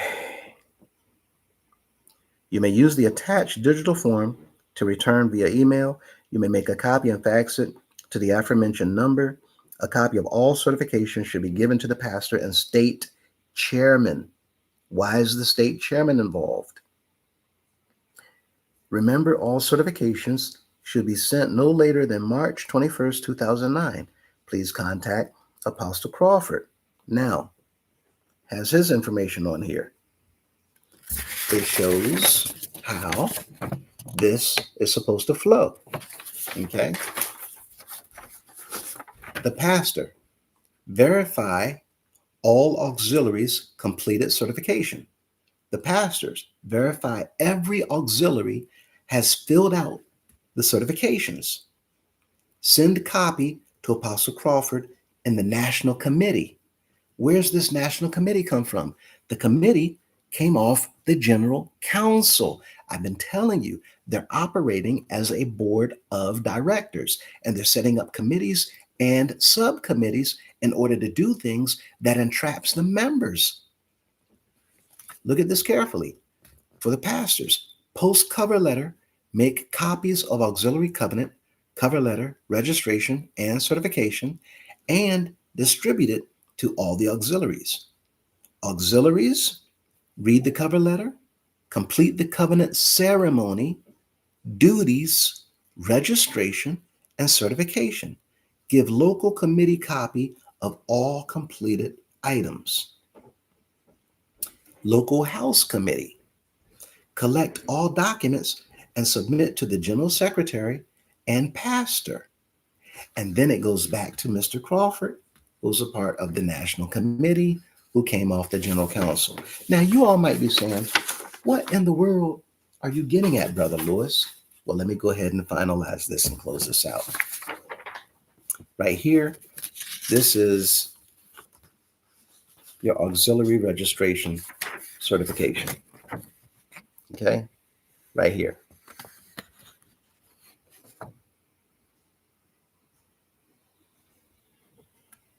This is it. I'm going to read what's on here. The auxiliary name, the total membership of the auxiliary, what house of prayer it's in, the total members on that auxiliary that committed. How many people said, I don't want to do that? That's going to be written on this form. The president's name and their contact information, the vice president and their contact information, the auxiliary secretary and their contact information, the pastor and the date. You give a brief description of your duties of the auxiliary, and then you forward it to the House committee. Okay? All auxiliaries must maintain a copy of all registrations with the House secretary. That's gone there. And look at the auxiliary covenant register. This is the register. Okay? These blocks are numbered. Do you see the numbers? These numbers are for names. Why do they need these blocks? And there's 102 spaces. And you can make copies if you want, if you need, for additional members. Now, I'm going to read the auxiliary covenant.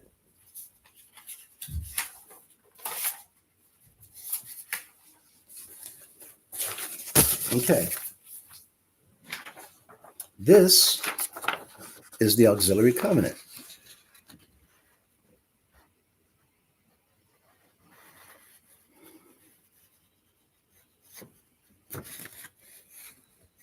This is it. And I'm going to read what's on here. Auxiliary covenant. I, therefore, the prisoner of the Lord, beseech you that you walk worthy of the vocation wherewith you are called. Ephesians 4:1. In reverence to the ultimate sacrifice wherein our Lord and Savior Jesus Christ offered himself to obtain a more excellent ministry by which he is the mediator of a better covenant. We, the fill in the blank, let's say Cunningham number 1 ushers of 60th Street, we take hold of this covenant and we reaffirm a commitment to uphold the traditions and principles of the United House of Prayer for all people through the execution of the duties of our auxiliary and this auxiliary covenant. This commitment is to God, the Creator, our Lord and Savior Jesus Christ, our faith, the United House of Prayer for all people of the Church on the Rock of the Apostolic Faith, its leader, the Honorable Bishop, fill in the blank, and to edify the congregation of this said auxiliary. What you just heard is this commitment is to the bishop. All that other stuff, ignore it. This means my commitment on this auxiliary and my covenant is to the bishop. I'm going to show you in a moment. We vow to worship the Almighty God in spirit and in truth. We vow to labor selflessly to fulfill the purpose of this organization. That's House of Prayer, indoctrination. You're getting the people to vow, first of all, to worship the Almighty God in spirit and truth. You just made them vow that. Every single pastor in this organization should have known to not enter into this agreement, this covenant, to certainly not have the members make a vow to do this. Because it's better to not make a vow to him than to make a vow and not keep it. Now you just have every member of the organization to vow to worship the Almighty God in spirit and in truth. And the problem with that is the members of the organization don't know how to worship the Almighty God in spirit or in truth, because the truth is not being given, and it's certainly not the Spirit of the Almighty that's being carried by the leader of the organization. And it says, we vow to labor selflessly to fulfill the purpose of this organization. We vow to remain steadfast and unwavering to the Constitution, bylaws, and regulations of the United House of Prayer for All People. It says we vow to do that. We vow to edify the body of Christ by fulfilling the obligations and duties of the auxiliary with regularity, wearing the auxiliary uniform with pride and distinction, and returning to the traditions and principles of this faith.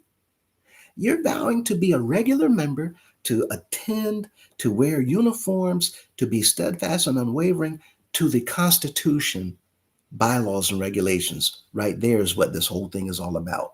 I'm going to prove it to you in a moment. This whole thing is to covenant every member to the Constitution. As a testament to these vows, we will publicly demonstrate this commitment with full participation in the 2009 Memorial Day Parade in love, memory, and respect of our deceased leaders, the bishops. We now present ourselves to the Lord that he may put his laws in our mind and write them upon the tables of our hearts. Auxiliary duties and registration attached. There's two things that this whole thing is all about. One is to get every member to vow to remain steadfast and unwavering to the Constitution and bylaws and regulations. That's the first purpose of this sneaky trick that was promoted by Mr. Crawford and the entire General Council, and every single pastor adhered to these things without knowing what the council was up to get the pastors as puppets, to get every member to covenant, to remain steadfast and unwavering to a constitution that's jam-packed with crap that Mr. Cunningham put in it, knowing that he's manipulating everybody in here, along with Mr. Bailey, Miss Mickey Bailey, Mr. Jimmy Jones, in order to get them to actually publicly demonstrate their commitment with full participation in the 2009 Memorial Day Parade. That was a stunt to have pictures taken while the members of the organization marched in full agreement of a covenant that they knew nothing about that would bind them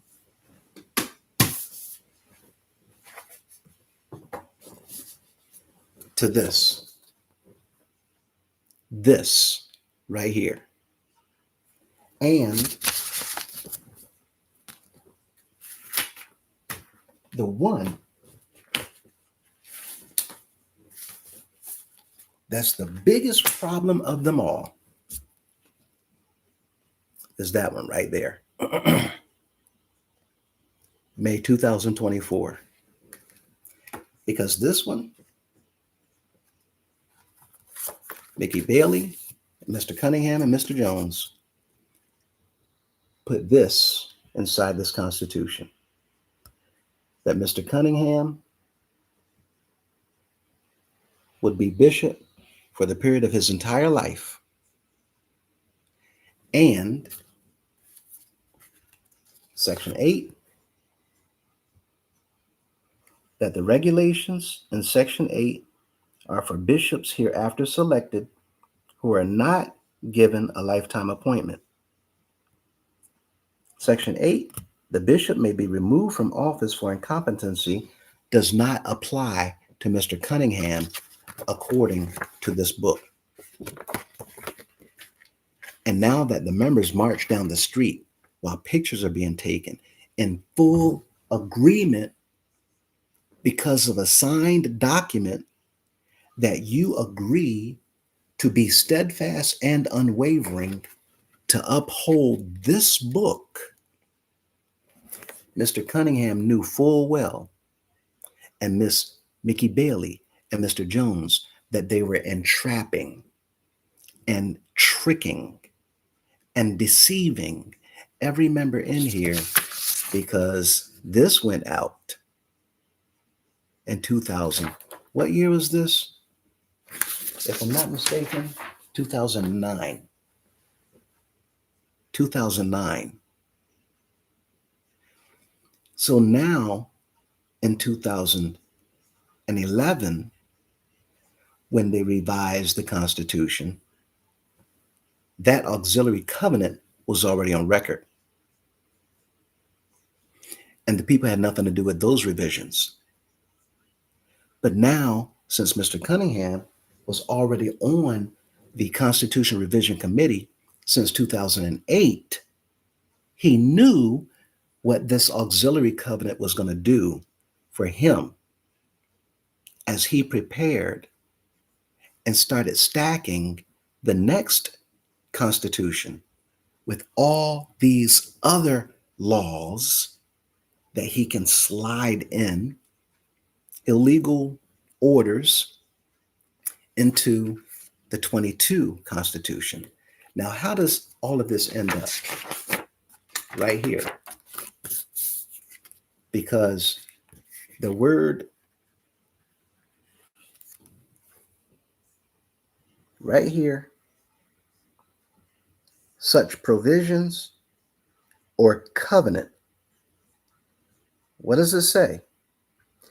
If any of the provisions contained in the document are hereafter construed to be wholly or to any extent invalid or unenforceable in any jurisdiction, the same shall be deemed automatically modified to the minimum extent necessary to make such provision or covenant enforceable, and the same shall not affect the remainder of this provision, the remainder thereof, without limitation to any other jurisdiction. What that means is everybody who signed that covenant, they can take this to court. And this is why Mr. Cunningham said, if y'all don't like it, there's the door. This is why Mr. Jimmy Jones also said, if y'all don't want to follow Mr. Cunningham, y'all don't like it. Y'all see those doors with the red exit signs? Those red signs? Both of them two told everybody in the entire organization, if y'all not going to follow that man right there, y'all can get out. Get to stepping. Because both of those men knew the same secret that Miss Mickey Bailey knew, that they had already rigged the Constitution and jam-packed it with a bunch of stuff to continue to take all the power they could from the members of the organization and give the rest of it to Mr. Cunningham, that Mr. Bailey left on the table, that Mr. Madison and Mr. McCullough, Mr. Grace, they couldn't set it up to take it off the table. They took as much power as they could from the people. And now Mr. Cunningham left the people with nothing. And that's the reason why he's talking so boldly. You didn't hire me. You can't fire me. I'm going to be here until the day he calls me home.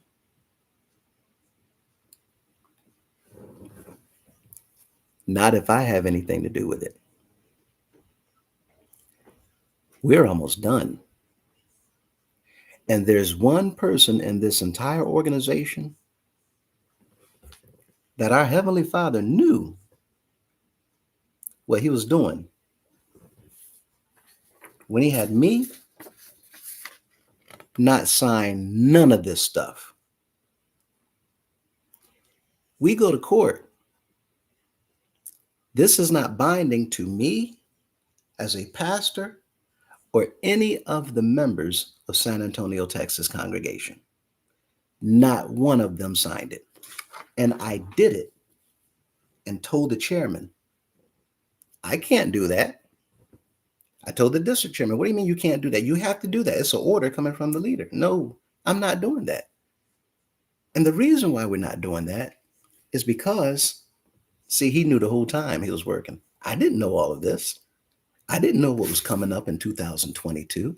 I didn't know that Miss Mickey Bailey and Mr. Jimmy Jones and Mr. Cunningham was working behind closed doors with Judge Cuthbert and Mr. Bailey to set up, manipulate, and deceive the entire organization. I didn't know that back then.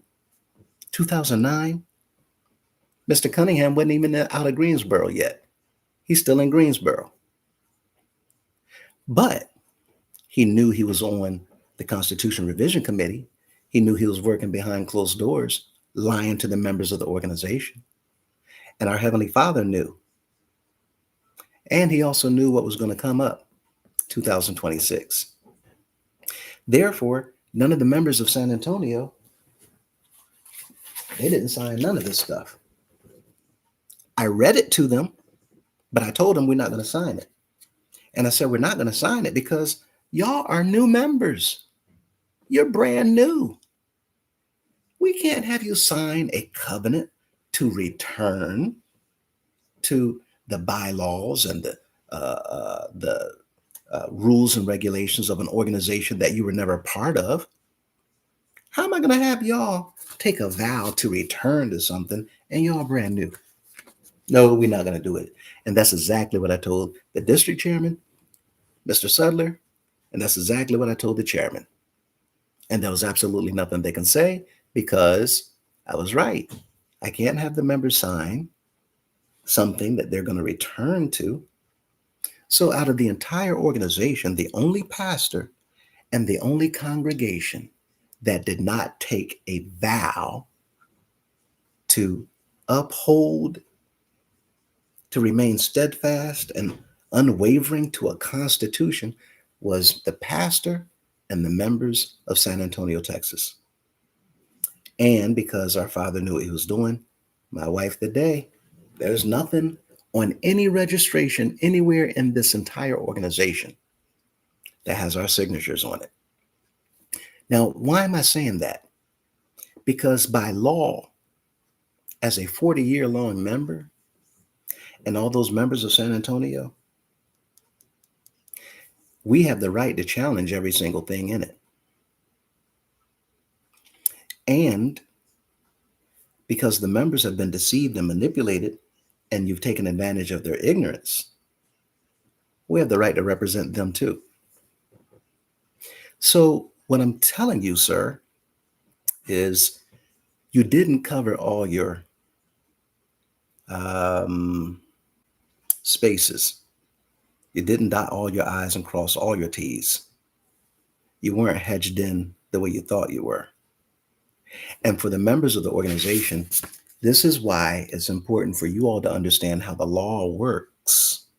This is important for you to understand how the council works to serve the bishops. It's important for you to understand how the General Assembly Secretary, they're not representing the people in the General Assembly at all. They're taking advantage of your ignorance while working for the bishop. Because remember, the supreme law, the council's first priority, Section A, the General Council of the United House of Prayer for All People, is set forth to protect the work of this organization and its leader, the bishop. That's why whenever you're getting ready to vote for a General Assembly Secretary, they tell the people General Council only. Nah, we got this. We're going to put one of our own out there to run the General Assembly so that they can run the ball on behalf of the General Council, whose job it is to take care of scratching the back of the bishop, because he's going to scratch our backs. And I need y'all to understand that Miss Madison is sitting at the top. She hedged all the way into the corner. So the way this thing works is Miss Madison uses the bishop to protect her. The bishop uses the General Assembly Secretary to protect him. The bishop uses the General Council to protect the General Assembly Secretary. And the general counsel protects him as well.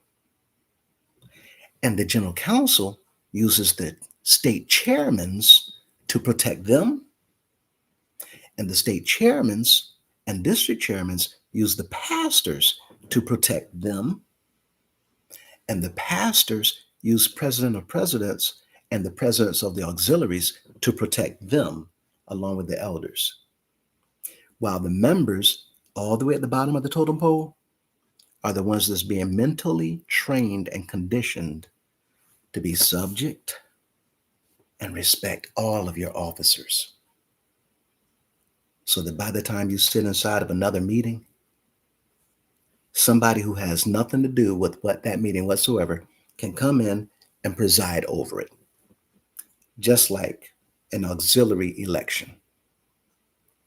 And this whole thing is set up while these bishops are writing left and right all these different books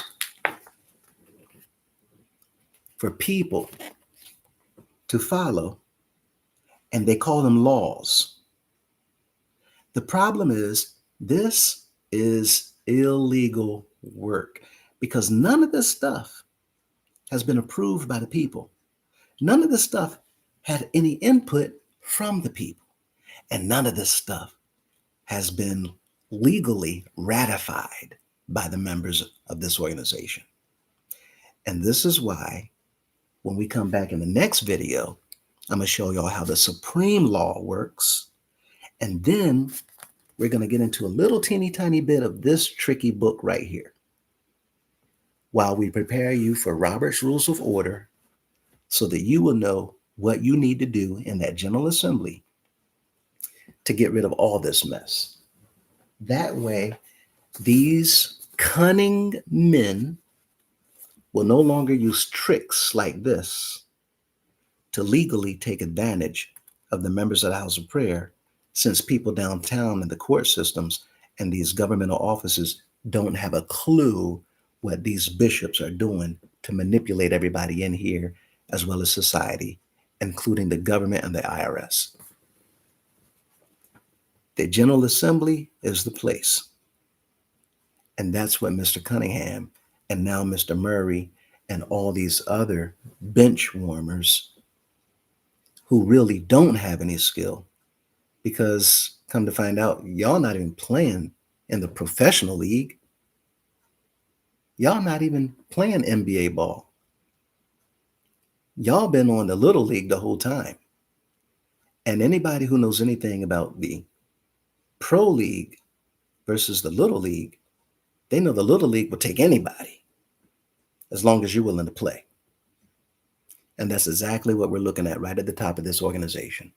As long as they're willing to play dirty, we'll use them.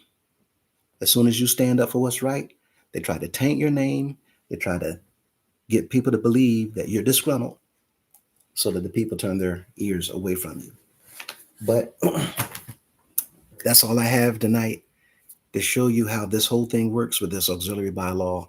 And now let's go ahead and see the comments so that we can get ready to close out. Jamal says, good evening, Miss Mintz. Hello, family. Ms. Kareen, welcome back. I read those. Be Meverdeman, hey, family. Golden Boy, hey. Miss Mintz, yikes. Jola Violante, only a fool will collect $5. That a lot of work. Collect $5. That a lot of work. That goes back to the presidents collecting $5 and then having to submit it, I think. Correct me if I'm wrong, Jola Violante. Kenny. Oh, I got my the ringers off. I'm gonna call you back and I'm gonna see if he's still up right after. Thank you. I appreciate that. Let him know I've been looking forward to talking to him. This is a huge deal, what Kenny just said. Y'all just don't know about it yet. Miss Kareen, Aunt Kareen, why not include all sins? Why stop there? What about homosexual, lesbian, fornication. Don't just include sins that you don't participate in. Include the ones that you do participate in, Mr. Cunningham. Woo. See, we were waiting to get certain things. We have quite a few people sharing things and telling us things. And for you, those of you who are saying, well, y'all shouldn't be saying things that you can't confirm. No, no. In this booklet, we're going to show you that the bishops wrote laws that they call laws that are just orders that says when there is a rumor, the general council has the authority to look into it, investigate it. And if it's found true, then they can act on it and penalize people. The problem is the general council has been penalizing people and claiming that they have evidence on things that they've been making up the whole time. So these things are catching up to you all who's been lying for decades on people and setting people up the same way y'all did with me. And that Mr. Cunningham looking for sympathy from people, claiming that I'm running around just telling everybody hurting my feelings. No, you're not hurting my feelings. These other individuals that you hurt, you're not hurting their feelings. They are grateful to no longer be a part of all the corruption and the wickedness that's been going on up there that we didn't know anything about, let alone the parties that take place after the services that I haven't even began to go in on yet. And see, here's the thing. The further this thing goes, the more we find out and we discover. That's because he said things being done in the dark will be brought out into the light. So the members are just finding out what y'all been doing over the years. That's why you really can't say anything, because we have nothing but facts, documentation to support allegations. And the law says, let the accuser, me, face the accused, you, and the council, and Mr. Jones, and Mr. Lawrence Madison. My question is, why are you, Mr. Bishop? Why are you, General Counsel? Why are you, Mr. General Secretary, Assembly Secretary, and Assistant and staff? Why is all the pastors and chairmen and district chairmen, why are all of you afraid to bring me before the members of the organization to accuse you openly? Why is Mr. Cunningham running all over the country? Because every one of you know what everybody else knows. Y'all are guilty as Captain Crunch is crunchy. It's such a shame. Anyway, let's continue. Here we have Miss Mintz. I said about that last thing, Kareem, that there's individuals reaching out to us about some stuff. We're just trying to stay on the law issues. So, Mr. Murray, it would be best for you to lay back. Mr. Cunningham, it would be best for you to go ahead and start preparing yourself to just let go.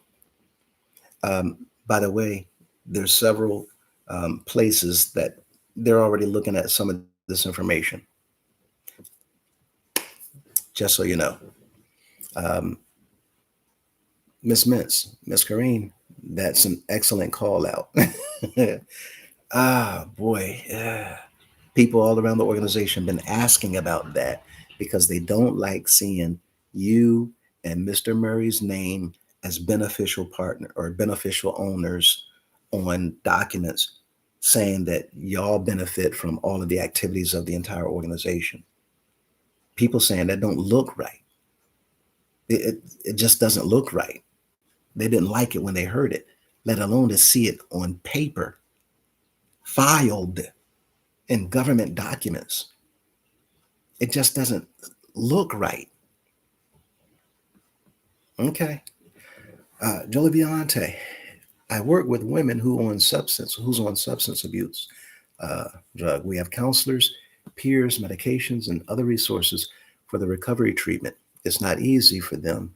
You got to have some compassion. Right. I think she said that based on the comment that I said. When you're dealing with people who are coming into the house of prayer, becoming members of auxiliaries, and there's an opportunity to become an officer. Well, they're not going to come in telling everybody, well, yeah, I smoke crack. They're not going to come telling people that they shoot up. They're not going to tell people that they smoke a little bud. They're not going to tell people that they, and a lot of people are trying to come out of that life. A lot of people coming in because they're looking for something to help them come out of that life. And a lot of people, quite frankly, are looking for soul salvation. They certainly don't need us to embarrass and humiliate them by putting their business out on Front Street and telling them you're sat down until you stop. That's not going to help them. That may push them to go back and do some more, while also pushing them out the door for them never to return. And not just House of Prayer, anywhere else for that matter. Anyway, we need some discernment. And since you, the holy anointed manservant in the land today, there should be some type of discernment and compassion, right? But we see none. Anyway, um, Jola Biolante is talking about understanding and compassion towards people. And we don't see that in our organization, not within our leadership. Uh, Very, very good point, Jola Violante. B. Merdeman at Kermeen, because he's afraid. He knows if he calls that out, he knows if he calls out sin as he really sees it, it will affect his bottom line, which is money. There's people all over the organization doing all kinds of stuff. And it is what it is. However, there's people in almost all organizations doing the same thing, but they don't really get a pass like they do here. Now, mind you, we're not the only ones where people are just all out in the open doing stuff, but we are one of them. And for the bishops here to give the impression that you're not going to make it in unless you are part of this organization, or they're the only ones that uh, can give you eternity or eternal life, or lead you um, to Jesus or to God, or to Yahuwah, Yahusha, Yahweh, Yeshua, Ashua, eternity, the Father. Since you give that impression, we shouldn't have any of that. At least it shouldn't be visible, even if it is under the table. And we shouldn't have it under the table. And when you have all these people around you in your circle that's traveling with you, and people know around the organization the people that you're exalting and lifting up, it really, really begs the question. And this is why many people around the organization are asking these things and waiting for you to see how you're going to respond to all this stuff. It's not just one thing, there's so many things. But yet, you want to hold people accountable when you go into court. You want people to call you Your Honor Supreme.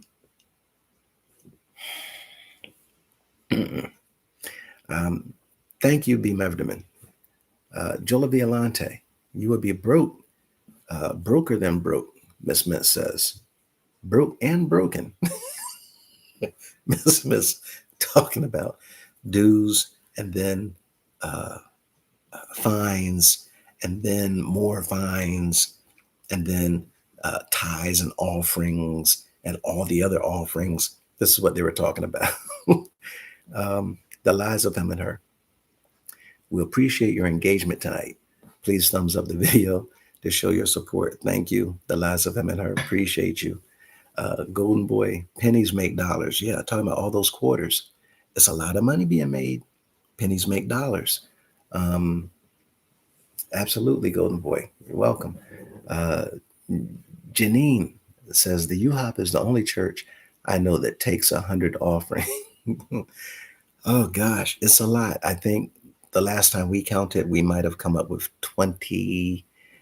I think it was 28 different, no, 23 different offerings. 23. Golden Boy says, yep. Devona, I don't see how the United House of Prayer people survive with rising prices around the world. And then you come to the United House of Prayer and are asked to give all of these offerings. That's a very good point, substantial point. Right now, gas is around $4 in areas that's cheaper than most. Other places is $5, 5.50 per gallon. It may even be more than that now. But the bishops of the House of Prayer have literally set these things up for the members to be completely ravished. It is unbelievable.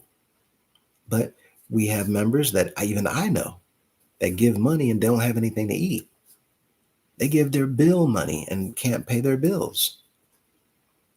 Now, I was indoctrinated and I did give, but I didn't give to that extent.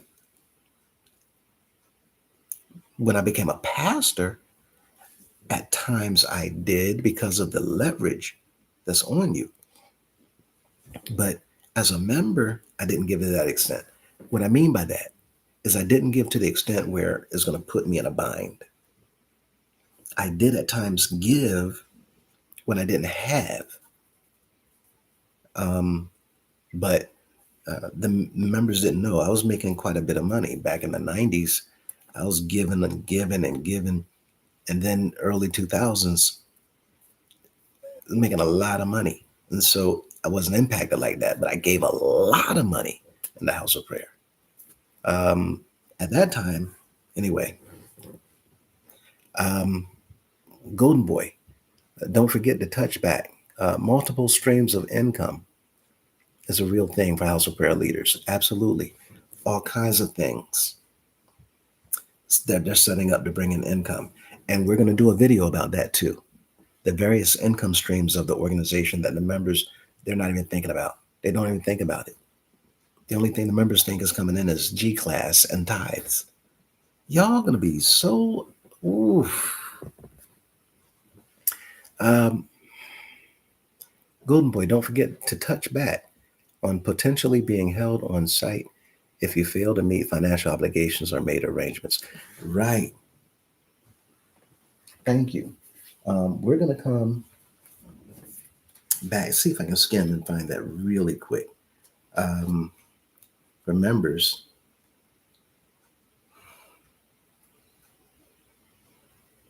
who don't pay their fines,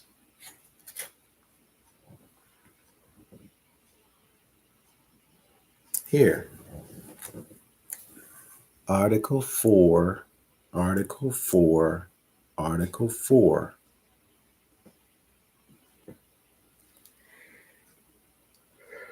Section B. Trying to remember this. Okay.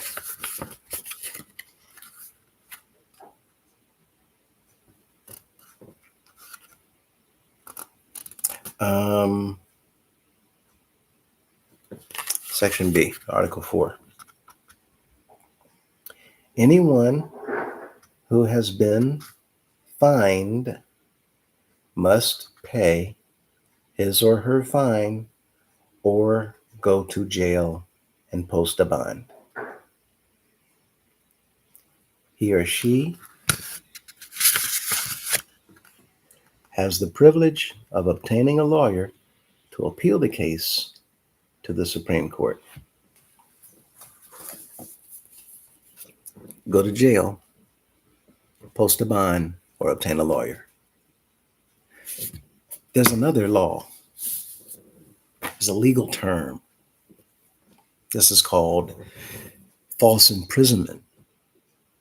There's another one called kidnapping. There's another one called unlawful detainment. There's another one called illegal bonding. We can go on and on and on. The problem is because these bishops have written stuff as just for the members who have been indoctrinated to follow it, there was no thought whatsoever as to people outside finding a problem with any of this. So now we're in a position where all kinds of stuff is going to be questioned. And the bishop and the general councilman and pastors and the staff members around headquarters and anybody else affiliated with them, um, especially mm, mm, anybody else, well, you will be pulled in and questioned. And then things are going to kind of go from there. So the members will be sitting back watching how these things go, since the members are the ones who, like Hosea 4 and 6, um, have been oppressed, destroyed for a lack of knowledge. We've been oppressed by our own bishops and chairmen and pastors. Um, Thank you for that, Golden Boy. Um, you're making it plain tonight. Yeah, it's a lot. So we're done with the auxiliary bylaws tonight. Um, it's not a house of prayer, B. Mefterman says, anymore. It's a shakedown. Stop making the gospel about greed and green. Yeah, that's where we are. And now it's out in the open. It's obvious. It's always been about the money. And now, more than ever, it's about the money. Tone, covenant. A covenant is a formal, solemn, and binding agreement, promise, or contract between two or more parties, often involving specific obligations, restrictions, or pledges. Here's the thing, um, the way the law works, it does not use the law, the court system does not use the same terminology that the general population use.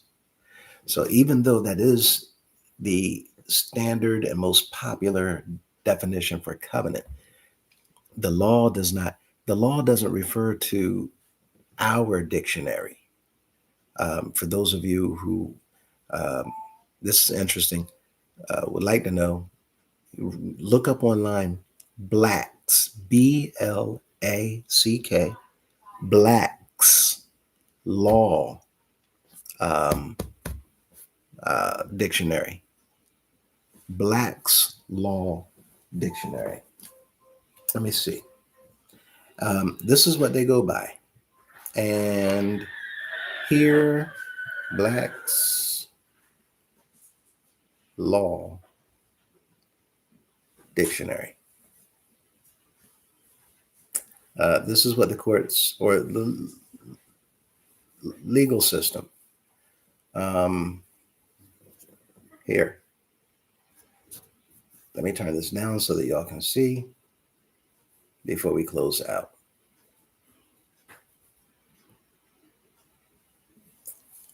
Oh, here we are. Black's Law Dictionary is the preeminent authoritative legal dictionary in the United States, providing comprehensive definitions for over 55,000 law-related words and phrases. So what I'm saying is, even though we know basic definition of certain terminology, that term in court does not act the same way legally as it does in a regular, say, um, Webster's dictionary. They do not take those definitions and apply it in court.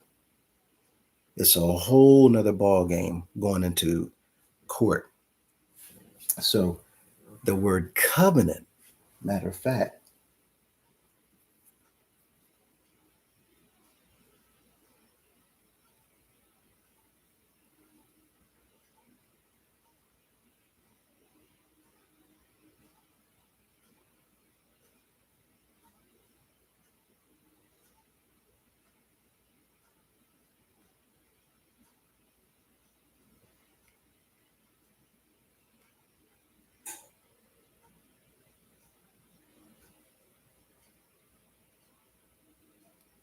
here.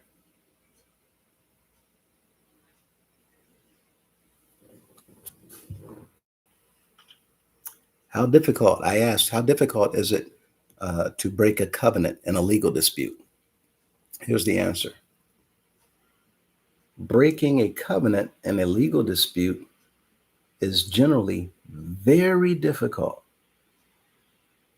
Covenants are binding legal promises. It's not just a promise, it's a binding legal promise. And courts typically favor their enforcement to preserve contract stability or neighborhood character. However, breaking a covenant is possible if you can prove it is legally defective or that circumstances have made it obsolete. To make it that much more difficult for the members of the House of Prayer to break the covenant, that's why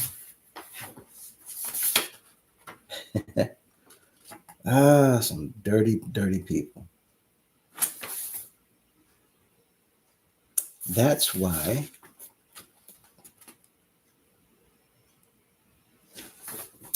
I read it here. Oh, here we are. This is why it says today, Addie Bailey is calling for us to march in the Memorial Day parade. In these critical times, we must return to obedience and faith in, here, let y'all see it. The last sentence, okay? The last sentence. Today, Addie Bailey is calling for us to march in the Memorial Day parade. In these critical times, we must return to obedience and faith in Daddy. Now, this is deceptive because they're not outright saying, well, we're going to use the parade as evidence that the members of the House of Prayer took part in creating a covenant. We're going to use the parade as evidence to prove that y'all knew what you were doing.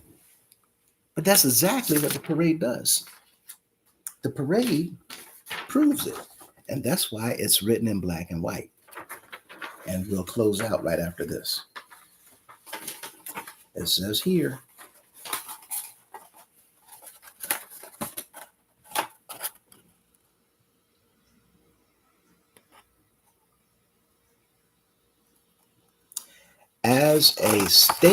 as a testament to these vows, we will publicly demonstrate this commitment with full participation in the 2009 Memorial Day Parade.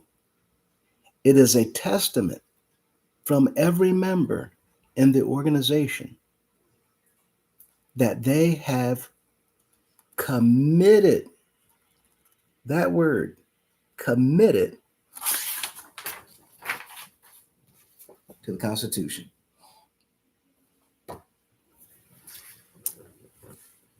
But me and the members of San Antonio did not. So out of the entire organization, the only ones that's not under that covenant are the brand new members that came in afterwards, who, in fact, they may not even be out from under the covenant. But every member that was in San Antonio, they're not covenanted with the bishops of the organization. They're not covenanted with the constitutions. They're not covenanted with any of the quote unquote illegal law books. Now, keep in mind, everything I'm saying is my opinion. However, the individuals coming in who will be looking at all this, it's for them to determine whether or not the things I've said is factual and true. So we will see later. If they don't come in before the General Assembly, we will have every opportunity to do what's necessary in the General Assembly ourselves. So for this reason, members, continue to keep watching, continue to keep coming. I want to thank you all for your time tonight. And thank you for bearing with us while we finish this up We'll be coming back with the supreme laws, and then we'll be getting into a little bit of the Are You Aware, to again show you how they've been using this against the members of the organization. But in the meantime, enjoy the rest of your evening. Have a wonderful, wonderful night. And we hope that all of you are blessed to wake up, rising, clothed in their right minds, use and activity of your limbs. Have a beautiful, beautiful day, not only tomorrow, but for the rest of the week, if it's our Father's will.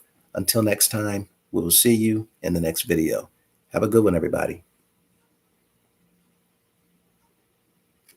Absolutely. Till we meet again.